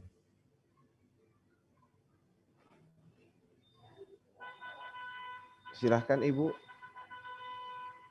Selamat siang Pak. Saya Badri, saya dari Maaf Pak, saya kira Ibu Badri. Saya itu gini Pak, saya lagi pelajari yang PRT 21 2019 nih tentang sistem SMKK ya. Di PRT 21 SMKK. Nah, itu kan kalau kita belajar di belakangnya itu matriks pelaporan, alur pelaporan, dalam rangka penjaminan mutu dan pengendalian pekerjaan, itu ada direksi teknis atau konsultan pengawas, direksi lapangan atau konsultan MK ya Pak ya. Nah, itu kan sudah berjalan proyek dari PUPR itu ngasih kita dana kosnya untuk pengawasan, konsultan MK di hire, perencanaan konsultan di hire, fisiknya di tender, sama pengelola kegiatan Pak. Kalau di sini tuh kita ada hilang itu berarti direksi lapangan, direksi teknis nih. Direksi teknis ini apakah wajib ataukah kami harus meng-hire lagi atau bagaimana Pak sebaiknya untuk dalam rangka penjaminan mutu ini agar komplit sama 21 2019 Pak? Ya, terima kasih Pak Badri. Terima kasih banyak Pak. Mohon maaf tadi saya kira Ibu Badri. Silakan Pak Soehartono. Terima kasih. Memang kalau kita lihat versi SSUK-nya LKPP itu nggak ada direksi teknis, direksi lapangan. Tapi kalau SSUK-nya versinya Permen PUPR itu ada. Namun ada namunnya, nggak ada definisinya. Ya, nggak ada definisinya. Ya benar ya Ibu Badri ya. Nah, kalau PPK ada definisinya dan sebagainya. Nah, sebenarnya sih gini, dulu ada yang namanya direksi lapangan. Kalau di PUPR khususnya di Bina Marga itu istilahnya waslap, pengawas lapangan. Itu adalah disebut direksi lapangan. Terus dulu ada juga istilah direksi teknis. Nah, direksi teknis itu biasanya itu adalah konsultan. Ya, konsultan. Jadi bisa juga konsultan juga bisa orang internal yang ditunjuk yang mewakili direksi teknis gitu ya. Tapi anyhow dalam rapat ini itu harus ada orang teknis yang mengawal, whoever lah ya. Baik itu namanya direksi lapangan, direksi teknis ya, baik yang internal maupun yang dari luar. Mungkin ini sekedar informasi aja ya. Untuk proyek-proyek yang agak gede dalam tanda petik yang berbau loan yang banyak ininya, apalagi kemudian mungkin kontraktor yang asing, saya sering diundang sebagai narasumber dalam rapat itu. Sehingga saya sering juga mengingatkan ada klausul ini untuk penyediaannya juga karena dia tidak familiar dengan kondisi Indonesia. Ya, jadi bisa ngundang whoever.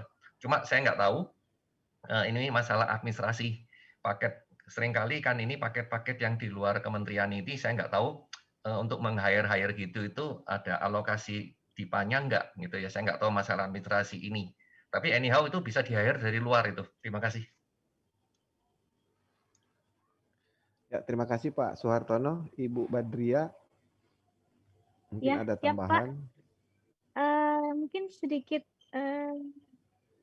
menjelaskan dari Permen PU ya Pak. Permen PU, di dalam Permen PU 14 itu Pak Badri, untuk direksi lapangan itu hanya istilah yang digunakan untuk pekerjaan konstruksi Pak. Kalau untuk direksi teknis itu istilah yang digunakan untuk di jasa konsultansi.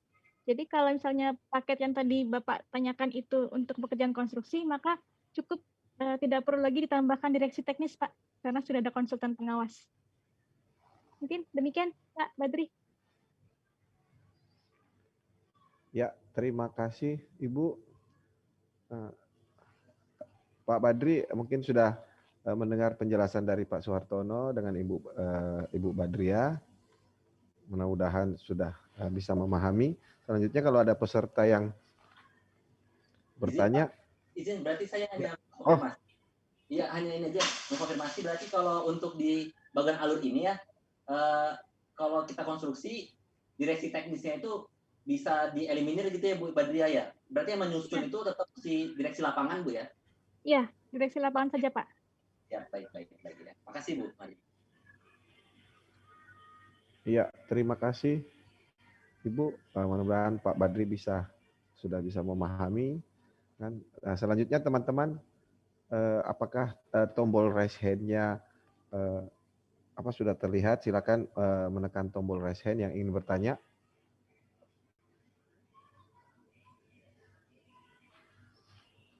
Ya, Pak Arthur.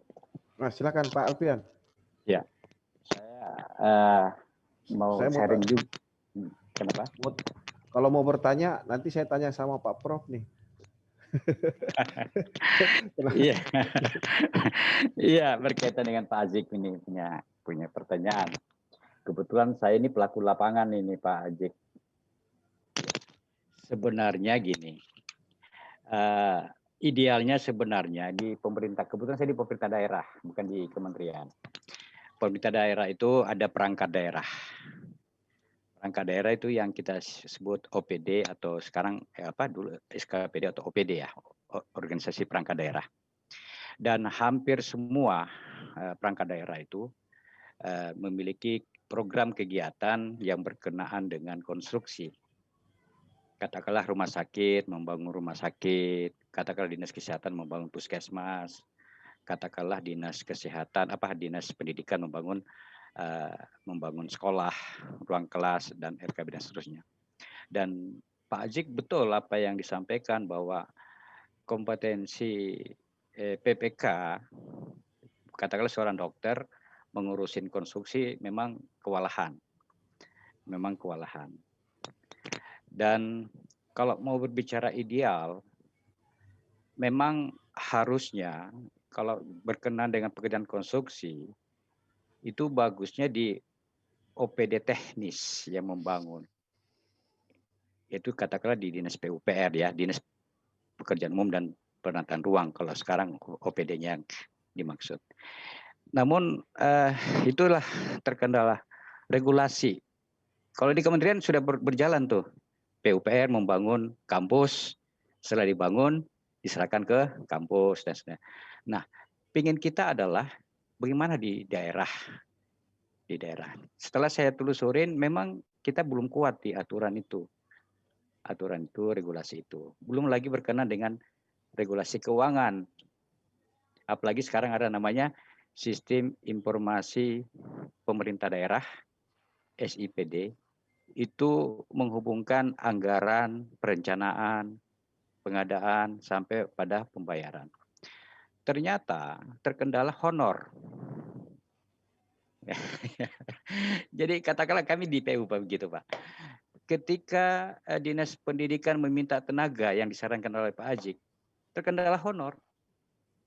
Di honor enggak ini? Dan itu masalahnya, masalah di situ. Jadi ke depan barangkali perlu ditata kembali. Kasihan memang seorang dokter PPK mengurusin konstruksi yang notabene itu bukan kompetensinya dia. Dan saya rasa kalau UPTD Kementerian PUPR juga pun kewalahan, ya Bu Badriah ya. Begitu besar paket-paket mereka itu di daerah itu, satker itu. Malah minta tolong juga sama Dinas PUPR di daerah. Jadi kesimpulannya bahwa sumber daya memang agak terbatas. Dan makin tahun itu tenaga teknis itu makin berkurang. Pensiun makin bertambah. Pembangunan makin banyak. Nah, itu perlu ada solusi sebenarnya. Yaitu yang saya rasakan di lapangan berkenaan dengan kegiatan tersebut. Pak Irawan juga antara FIDIK dengan regulasi pemerintah itu memang apa ya? Kalau saya disuruh memilih, saya cenderungnya ke FIDIK. Lugas, luwes, enak gitu loh.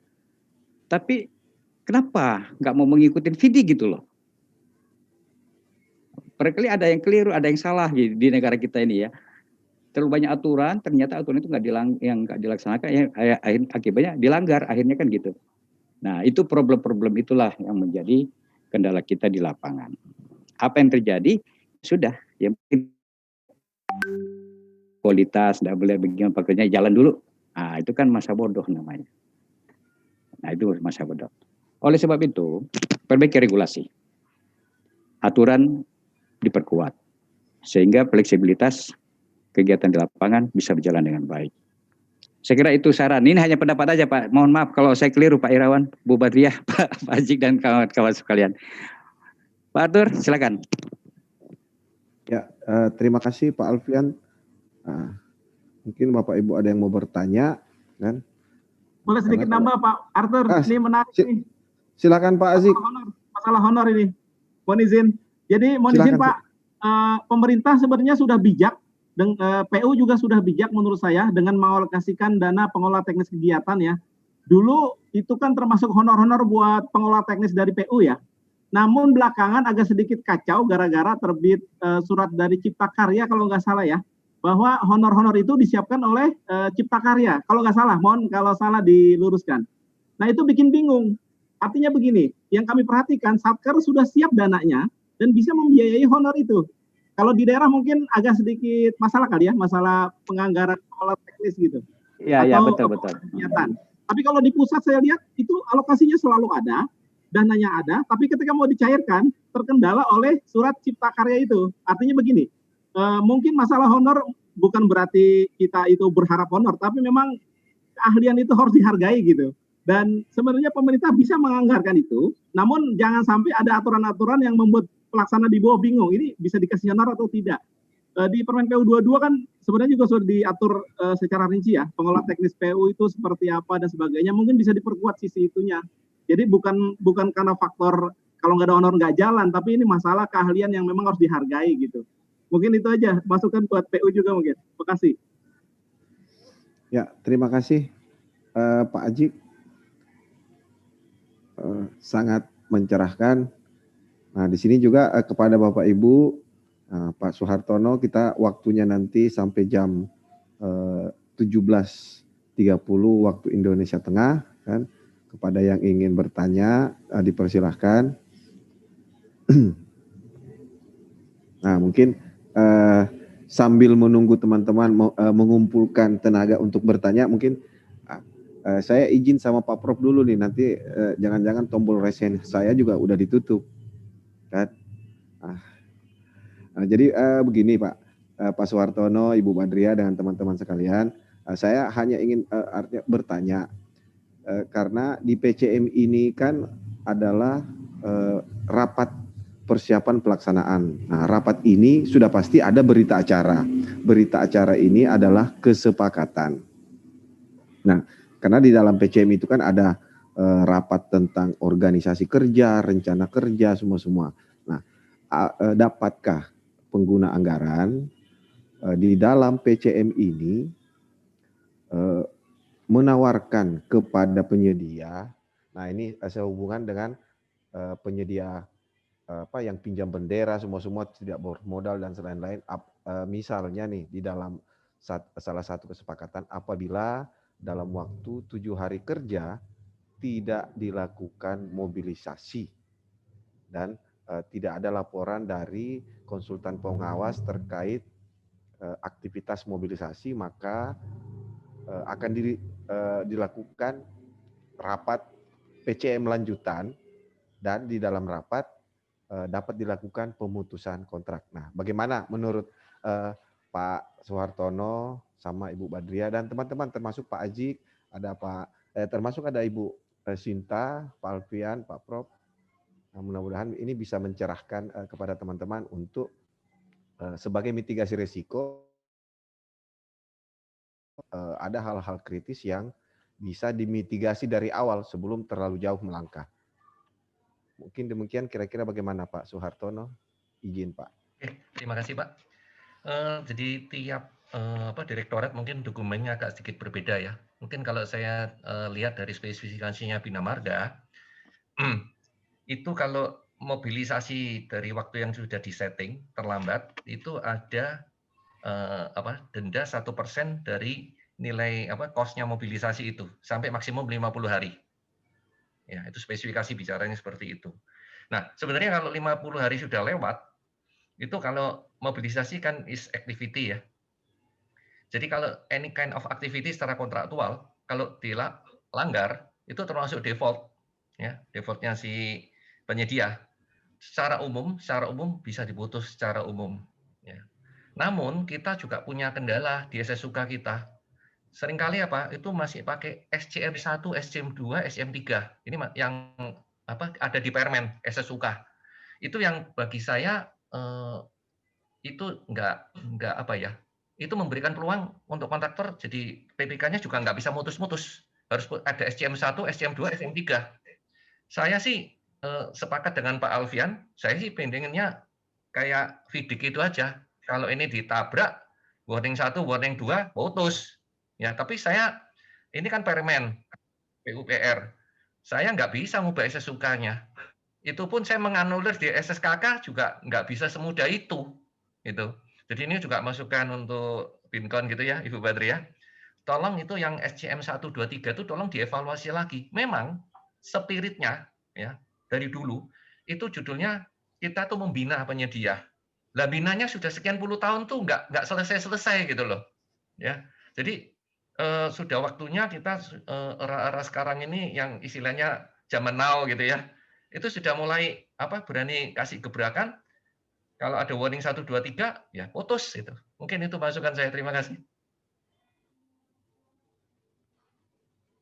Ya, Ibu Badriah, mungkin ada masukan. Silahkan, Bu. Baik, Pak. Mungkin izin memberikan informasi sedikit ya, Pak Irawan. Jadi di dalam RPP Cipta Kerja itu sudah dicantumkan, Pak, untuk yang SCM itu tidak perlu harus sampai 3 kali. Jadi bisa kurang dari 3 ketika berdampak kepada lingkungan, masyarakat, dan konstruksinya, Pak, kalau tidak dilakukan penanganan segera. Jadi nanti Bapak Ibu bisa coba cek di dalam situsnya Kemenko, di draftnya RPP untuk Undang-Undang Cipta Kerja, Pak, di bagian jasa konstruksi sudah dicantumkan untuk yang pengurangan dari SCM maksimal 3 kali tadi, Pak. Mungkin kalau terkait dengan pertanyaan dari Pak Arthur ya, Pak.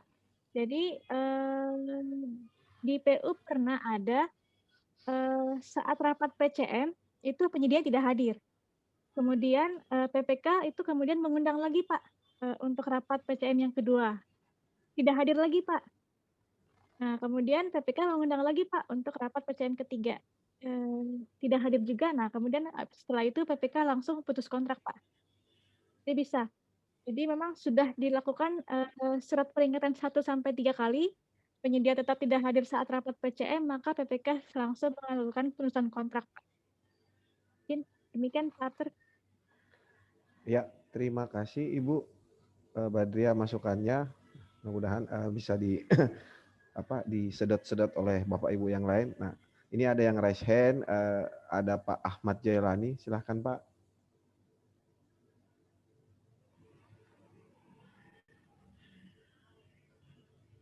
Pak Ahmad Jailani. Termut. Masih termut. Silakan di-unmute, Pak.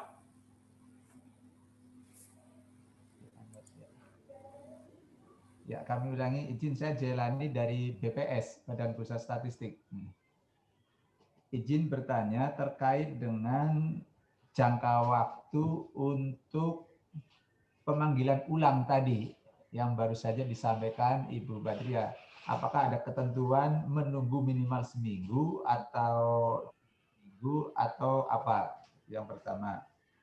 Yang kedua, terkait konsultan itu kan kadang-kadang ada seorang bisa di beberapa kegiatan ya.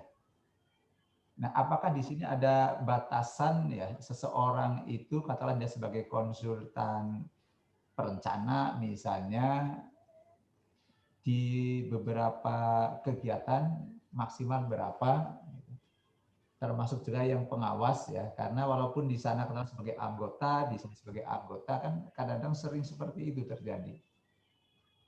Mungkin itu Pak, terima kasih. Ya, silahkan Pak Irawan. Tadi pertanyaannya pertama, jadi gini, kalau di FIDIK setiap karena PCM itu juga sebenarnya walaupun itu surat undang itu juga instruction ya. PCM itu juga instruction karena undang. Jadi kalau di FIDIK itu ada rambu-rambunya. Jadi kalau instruction dalam waktu sekian nggak dilaksanakan itu termasuk default ya. Jadi itu default yang bisa istilahnya berakibat fatal. Ada ketentuannya. Saya cuma lupa harinya ya. Itu seperti itu. Terus kemudian kalau bicara konsultan perencana bisa di beberapa tempat, kuncinya satu sebenarnya. Kuncinya satu. Dia boleh aja di beberapa tempat, tapi nggak boleh honornya rangkep-rangkep itu, Pak. Itu yang Itu yang jadi masalah di administrasi, Pak. Ya. Jadi di sini terima, di sana terima. Itu yang nggak bisa, Pak. Itu yang saya tahu begitu, kira-kira. Terima kasih, Pak. Ya, izin sedikit menambahkan. Justru itu di satu daerah, kebetulan kami pernah punya pengalaman. Pada satu sisi dia sebagai konsultan pengawas, di sananya sebagai konsultan perencana, begitu. Itu ketahuan setelah ada tim BPK datang, loh kok dia lagi yang datang, loh kemarin waktu di daerah sana Kabupaten A yang datang, begitu ketemu, loh kok dia lagi. Kebetulan kami kan punya satker di berbagai kabupaten, ya setiap kabupaten ada. Kok bisa ketemu seperti itu? Nah ini kan karena panitianya kan independen gitu loh. panitia pengadaannya di masing-masing satker. Ini contoh kasus, makanya tadi ketika kasus seperti itu, apa yang harus kami lakukan untuk yang akan datang? Ya, silakan Pak. Apa yang harus dilakukan? Jadi begini Pak, bicara administrasi Pak. Bicara administrasi biasanya kalau dari auditor itu suruh membalikan uangnya Pak, perusahaannya yang membalikan Pak. Ya, perusahaan yang membalikan. Ya. Terus kalau dari sisi ini ngerangkep di sini, ngerangkep di sana, ya masuk sebenarnya kalau di proyek terkait masuk daftar hitam Pak. Daftar hitam orang ini istilahnya juga melakukan sesuatu yang yang nggak benar ya, merangkap sana, merangkap sini. Jadi kalau dari sisi administrasi itu perusahaan yang ngembaliin Pak. Ya, karena seperti itu. Poinnya adalah nggak boleh ngerangkep Pak. Boleh saja dia akan membantu sini, membantu sana, itu ya. Tapi nggak boleh ngerangkep Pak. Masalahnya masalah ngerangkepnya adalah ngerangkep masalah administrasi Pak, juga honor. Ya. Mungkin ada juga mungkin yang ngerangkep istilahnya pengguna jasanya bisa berbeda Pak. Nah ini biasanya seringkali nggak ketahuan. Misalnya Pak, pengguna jasanya yang satu itu dari Kementerian PU, yang satunya tuh dari Kementerian Pertambangan gitu ya. Mungkin nggak saling tahu, nggak punya datanya, dan nggak ketahuan sampai selesai. Ya. Tapi itu sebenarnya juga nggak boleh Pak. Anyhow, karena ini didanai oleh APBN. Ya, terima kasih. Ya, terima kasih. Mungkin Ibu Badria ada tambahan? Baik Pak, izin menambahkan sedikit dari yang sudah disampaikan oleh Pak Irawan. Jadi kalau di Permen 14 memang tidak ada batas waktu Pak saat PCM. Jadi kasus yang kemarin di PU itu PPK-nya dalam berselang waktu 2 atau 3 hari Pak, langsung sudah mengeluarkan surat undangan selanjutnya. Nah, terus terkait dengan tenaga ahli konsultan Pak, di standar dokumen pengadaan memang sebenarnya sudah diatur Bapak, jadi hanya boleh ditetapkan di dalam satu paket itu tenaga ahli, tidak boleh merangkap. Boleh dirangkap jika kontraknya itu konsultan Pak yang berbentuk lamsam, itu maksimal 3 paket. Untuk konsultan, jadi untuk jasa konsultansi yang berbentuk jenis kontrak lamsam, maka boleh tenaga ahlinya itu merangkap Pak, tapi paling banyak 3 paket. Nah, jadi untuk kontrak pengawasan, karena memang waktu penugasan, maka bisa diusulkan lebih dari 1 Pak, tapi yang penting tidak overlapping Pak jadwalnya. Jadi selama tidak overlap jadwalnya, itu diperbolehkan. Mungkin demikian Pak Jalani. Terima kasih. Baik, terima kasih Ibu. Ya, terima kasih Bu Badia sudah lengkapin. Ya, terima kasih Pak Suhartono, Ibu Badria. Nah, selanjutnya ada pertanyaan dari Pak Hambali. Silakan Pak Hambali.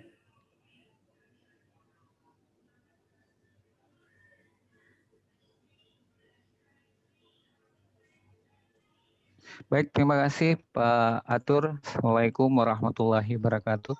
Waalaikumsalam warahmatullahi wabarakatuh. Pematerian saya hormati. Materi yang sangat menarik. Kalau bicara PCM berarti kita bicara mutu nantinya.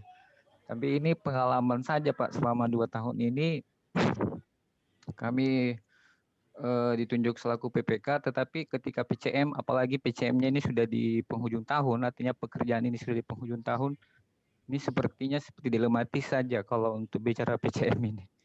Jadi seperti yang di slide tadi itu ada permasalahan dan memang sering kita temui terkait dengan penyedia yang tidak hadir misalnya.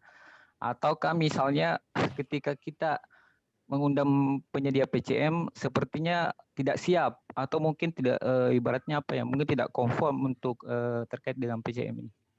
Pertanyaan saya, kira-kira untuk hal yang seperti ini apakah ada bisa pengenaan sanksi Pak terkait dengan penyedia yang seperti ini? Terima kasih. Assalamualaikum warahmatullahi wabarakatuh. Waalaikumsalam warahmatullahi wabarakatuh. Terima kasih Pak Hambali. Silakan Pak Suhartono. Mungkin pertanyaan ini tadi sudah dijawab ya. Karena undangan untuk PCM itu juga telah merupakan instruction, sehingga kalau tidak dihadiri itu juga tidak seperti disampaikan Bu Badria, tidak ada batasan ini berapa waktu. Tapi kalau FIDIK ada instruction kalau sekian waktu nggak ditanggapi, itu langsung dia lalai dan bisa dieksekusi gitu. Tapi kita selalu menggunakan tradisi 1, 2, 3 baru dieksekusi gitu. Kalau FIDIK itu seperti yang kata Pak Alfian tadi, pokoknya melanggar batas waktunya sekian, semuanya sudah dipenuhi, boleh dieksekusi. Ya, secara umum gambaran umumnya demikian, Pak. Iya, terima kasih. Ibu Badria mungkin ada tambahan? Baik, sejalan dengan Pak Irawan, Pak, memang ketika nanti penyedia tidak hadir saat diundang rapat PCM, bisa diberikan surat peringatan, Pak. Jadi surat peringatan 1, 2, 3, nah baru putus kontrak. Itu jadi sanksinya itu tindak lanjut dari putus kontrak kan jaminan pelaksanaan dicairkan, Pak. Kemudian uang muka dikembalikan, kemudian penyedia dikenakan blacklist, Pak. Itu sanksinya. Terima kasih. Ya, terima kasih Ibu. Pak Hambali mudah-mudahan sudah memahami bahwa SCM itu atau peringatan itu mungkin setelah diundang PCM tidak hadir, mungkin sisa dikasih surat peringatan 1, kan, surat peringatan 2, surat peringatan 3, bahkan kalau dari Undang-Undang Cipta Karya mungkin maksimal 3, Bu ya. Jadi mungkin bisa hanya 1 kali, 2 kali, tergantung identifikasi ketidakmampuan penyedia. Selanjutnya, kalau masih ada yang bertanya, saya izin sama Pak Prof, sekarang waktu sudah 5.35.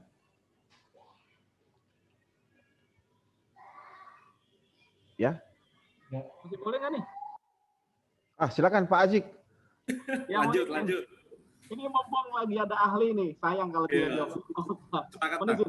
Mumpung dengan bicara tentang PCM ya, mohon izin nih Pak Suhartono dan Bu Badria. Kita tahu SE yang terakhir ini 22 ya, itu kan membatasi persyaratan tender. Ya, jadi ada istilah persyaratan tender, ada istilah persyaratan berkontrak untuk nanti pelaksanaan pekerjaannya. Nah, bicara tentang kan di SE 22 itu ada pembatasan tenaga ahli, peralatan gitu ya. Bisa nggak di tender memang dibatasi sesuai dengan SE 22, namun di KK dituangkan persyaratan tambahan misalnya untuk tenaga ahli dan peralatan tertentu yang nanti harus dihadirkan sebelum berkontrak. Berarti kan sebelum berkontrak ini bagian dari pembahasan persiapan kontrak dan PCM, berarti PPK juga memastikan bahwa semua persyaratan di luar yang sudah dipenuhi saat tender itu ditagih dan diminta. Misalnya ada beberapa syarat yang memang dibatasi tadi. Itu yang pertama. Kalau memang betul berarti di KK bisa ya dituangkan lebih banyak persyaratan, nanti dibagi. Ketika di tender ini, ketika mau berkontrak, mohon dihadirkan ini atau dipenuhi ini, gitu ya. Kalau memang bisa. Kalau memang nggak bisa, bagaimana solusinya? Karena terkadang kita butuh tenaga yang lebih banyak daripada yang dibatasi di saat tender. Yang kedua, tadi kan wajib personel manajerial hadir ya ketika PCM ya. Wajib juga nggak, boleh nggak kita mewajibkan dihadirkan seluruh tenaga ahli untuk memastikan mereka siap gitu. Karena bicara tentang, memang agak unik ya, di pekerjaan konstruksi itu kan tenaga ahli tidak disiapkan item biaya tersendiri ya, beda dengan konsultan ya. Orang jam, ini kan dia include dengan overhead cost. Ini juga yang mungkin menjadi beban buat si kontraktor, wah tenaga ahli kan nggak dibiayai secara khusus, berarti kadang-kadang mereka hanya catut nama misalnya.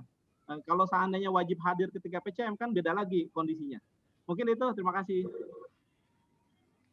Ya, terima kasih Pak Azik. Silakan Pak Suhartono. Jadi pertama Pak, bicara PCM, tadi kan saya sarankan kalau bisa PCM itu dilakukan sebelum tanda tangan kontrak atau pre-award meeting, ya, karena argumennya supaya belum jalan. Nah, terus kemudian sebenarnya bicara di PCM itu kan yang dibahas banyak seperti yang saya tadi tampilkan, termasuk kuncinya bicaranya di PCM itu mobilisasi itu adalah key personil dan key equipment. Ya, bicara key personil itu wajib apa yang di dalam proposal, di dalam penawaran itu harus hadir. Ya, kalau nggak hadir berarti termasuk gangguan prestasi juga. Ya, jadi cuma di atas kertas gitu. Kalau nggak bisa menghadirkan termasuk itu. Alasannya apa? Nggak bisa hadir gitu. Jangan-jangan cuma namanya yang dipasang gitu. Terus mengenai equipment, equipment juga demikian. Saya sering waktu memeriksa jadwal pelaksanaan, kan kalau di ini kan biasanya pakai S-curve gitu ya, ada bar chart-nya. Begitu saya lihat bar chart-nya, saya bilang, ini kapasitas alat-alat Anda ini nggak mendukung bar chart yang Anda bikin. Contoh ini, bar chart ini. Alat Anda nggak bisa. Jadi, Anda harus menambah alat. Nah, terus kebetulan kalau di spesifikasinya Bina Marga itu ada klausul. Kalau pengawas pekerjaan, ya, menurut pandangannya, kalau dia harus butuh alat, itu kontraktor harus menyiapkan tanpa merubah biaya mobilisasi yang sudah di-state dalam kontrak. Ya, itu karena mobilisasi ada cost-nya.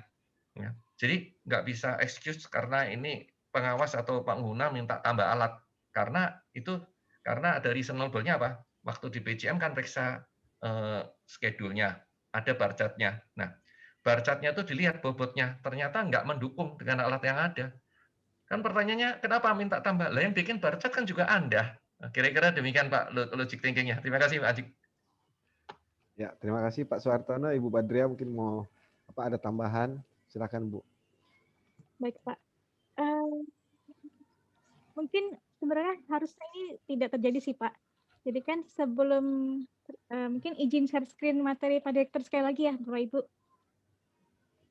Silakan Bu. Sebentar.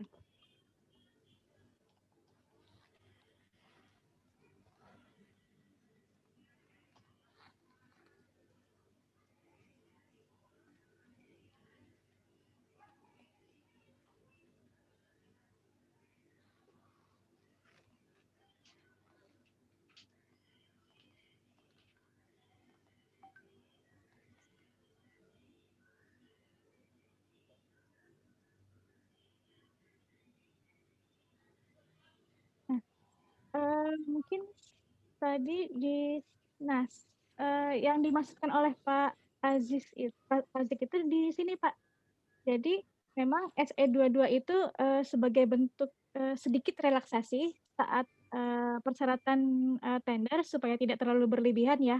Karena kan melihat pengalaman di Direktorat Pengadaan tuh banyak paket-paket yang over requirement Pak Aziz. Jadi banyak persyaratan-persyaratan yang berlebihan yang diatur oleh Pokja sehingga SE22 itu muncul. Nah, di SE22 ini memang memberikan perbedaan. Jadi ada perbedaan persyaratan untuk tender, beda dengan persyaratan saat kontrak. Nah, yang saat kontrak itu terkait dengan tenaga ahli, Pak, itu munculnya di lampiran A SSKK, Pak.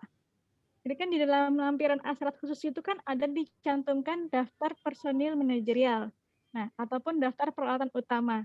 Di daftar lampiran SSKK itulah disebutkan semua Pak personil manajerial yang dibutuhkan, kemudian peralatan utama yang dibutuhkan, maka itulah dibahas saat rapat persiapan dalam kontrak di dalam dokumen kontrak dan kelengkapannya Pak Aziz.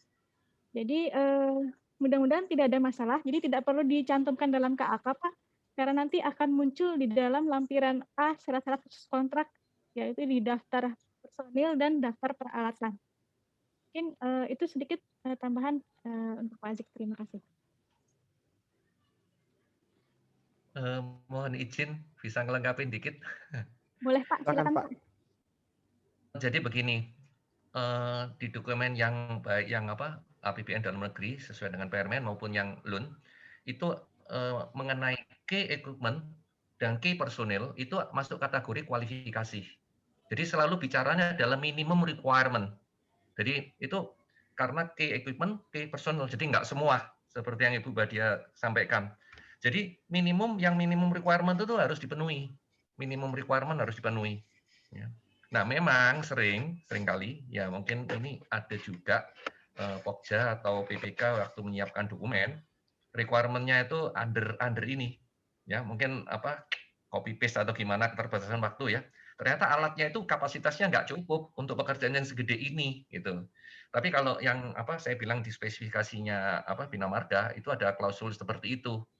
Kalau nggak ini boleh minta tambah alat tanpa menyebabkan perubahan biaya mobilisasi gitu. Ada excuse-nya di situ. Tapi anyhow itu masuk kategori kualifikasinya baik yang lewat prakualifikasi maupun pasca kualifikasi itu di dokumen jadi key equipment dan key personil alat-alat utama dan personil inti ya kira-kira gitu. Demikian, terima kasih. Ya, terima kasih Pak Suhartono. mencerahkan sekali. Tadi disampaikan sama Pak Suhartono dan saling melengkapi dengan Ibu Badriah. Bapak Ibu, kita sudah mendekati waktu sholat maghrib di daerah waktu Indonesia bagian tengah, nih kan. Pak Prof, bagaimana Pak Prof?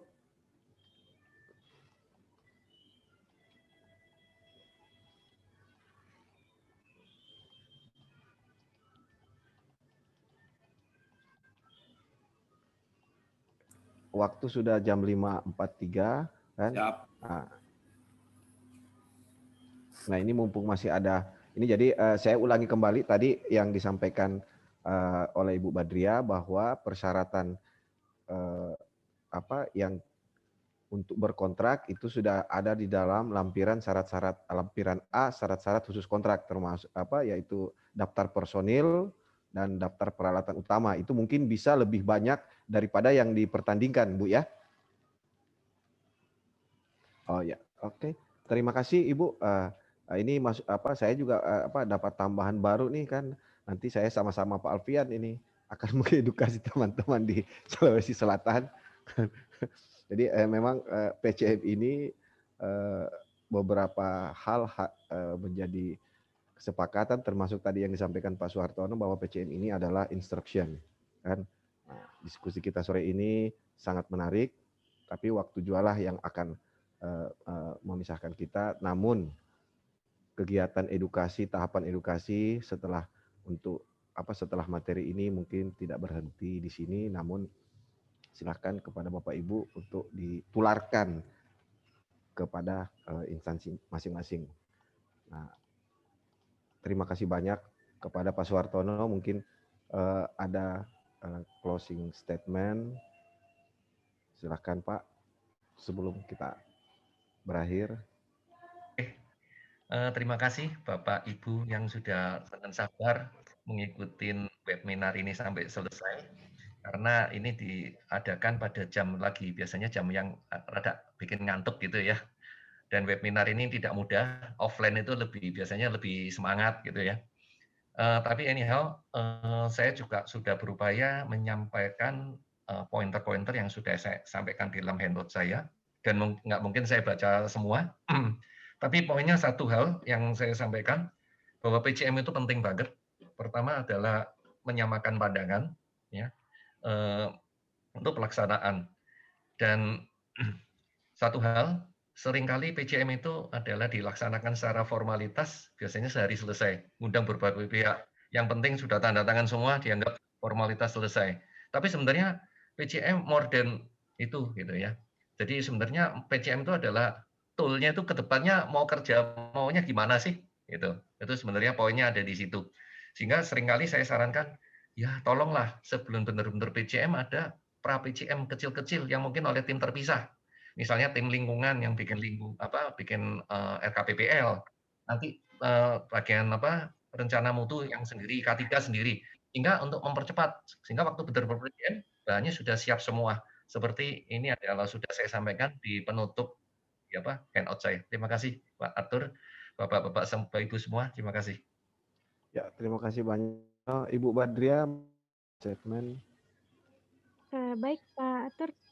Mohon izin menyampaikan arahan dari Pak Direktur ya Bapak Ibu. Jadi selain PCM memang ada 2 rapat penting lain yang harus diperhatikan. Jadi rapat pre-out meeting sebelum SPBBJ untuk memastikan isian kualifikasi penyedia, dan rapat persiapan peralatan kontrak Pak sebelum peralatan kontrak untuk mengecek semua dokumen kontrak, khususnya di lampiran A100 khusus Pak. Jadi kan di dalam situ ada daftar personil inti, ada daftar peralatan utama, ada daftar yang disubkontrakkan, dan semuanya yang harus diisi oleh PPK. Mungkin demikian Pak Arthur. Terima kasih. Ya, terima kasih Ibu Badriah. Bapak Ibu, terima kasih sekali lagi atas kesempatannya bisa ikut sampai dengan berakhir kegiatan. Mohon diperhatikan ada link absensi untuk diisikan sebagai syarat kehadiran dan untuk mendapatkan sertifikat. Dengan berakhirnya kegiatan dengan ucapan alhamdulillahirabbil alamin, mic-nya saya kembalikan ke Pak Prof. Silakan Pak Prof.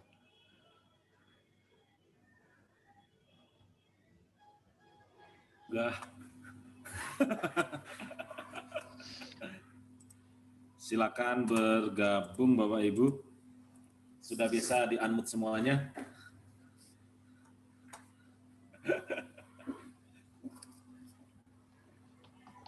Tuh, kopinya nggak lewat nih.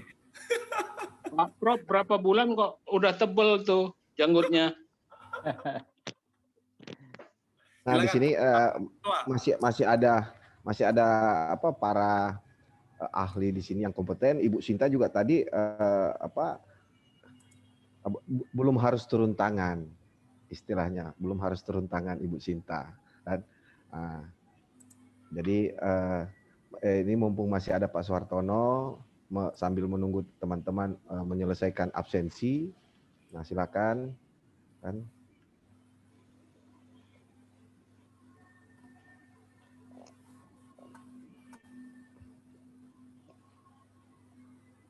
Kita serahkan kepada Pak Ketua.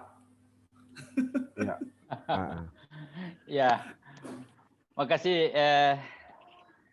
Makasih banyak Pak Irawan. Mohon maaf ini agak familiar kalau saya menyebut Pak Irawan lah ya. Sering diajar oleh beliau sama teman-teman kami. Ibu Badria, terima kasih banyak. Salam sama Pak Direktur. Semoga cepat sembuh dan sehat selalu. Pak Muji, suhu saya. Terima kasih banyak suhu. Dan tak lupa Pak Patria sudah menyempatkan waktu buat kami semuanya. Terima kasih Pak Patria. Pak Mulis, terima kasih banyak Pak atas begitu tabah bersama kami. Terima kasih fasilitasnya Pak Muhlis, Pak Arthur, luar biasa, moderator yang baik. Dan teman-teman semuanya, terima kasih banyak sudah berpartisipasi. Pak Azik, Pak Sekjen, terima kasih. Teman-teman pengurus Bakti, terima kasih. Dan insya Allah ke depan nanti kita ada webinar tersendiri buat teman-teman pengurus Bakti. Dan kita akan membuat kegiatan apa ke depan nanti. Dan jujur, saya mengikuti Pak dari awal sampai akhir, sangat menginspirasi Pak Irawan. Dan ini sangat mencerahkan buat kami semuanya dan teman-teman semuanya. Mudah-mudahan ilmu ini insya Allah akan menyerap kami dan akan membantu kami di dalam pelaksanaan kegiatan kami sehari-hari. Sekali lagi untuk semuanya terima kasih banyak atas atensi dan partisipasinya. Sampai ketemu di lain waktu. Insya Allah Bakti akan membuat gelar kegiatan yang akan lebih baik dan lebih menarik lagi. Terima kasih. Assalamualaikum warahmatullahi wabarakatuh. Waalaikumsalam warahmatullahi wabarakatuh.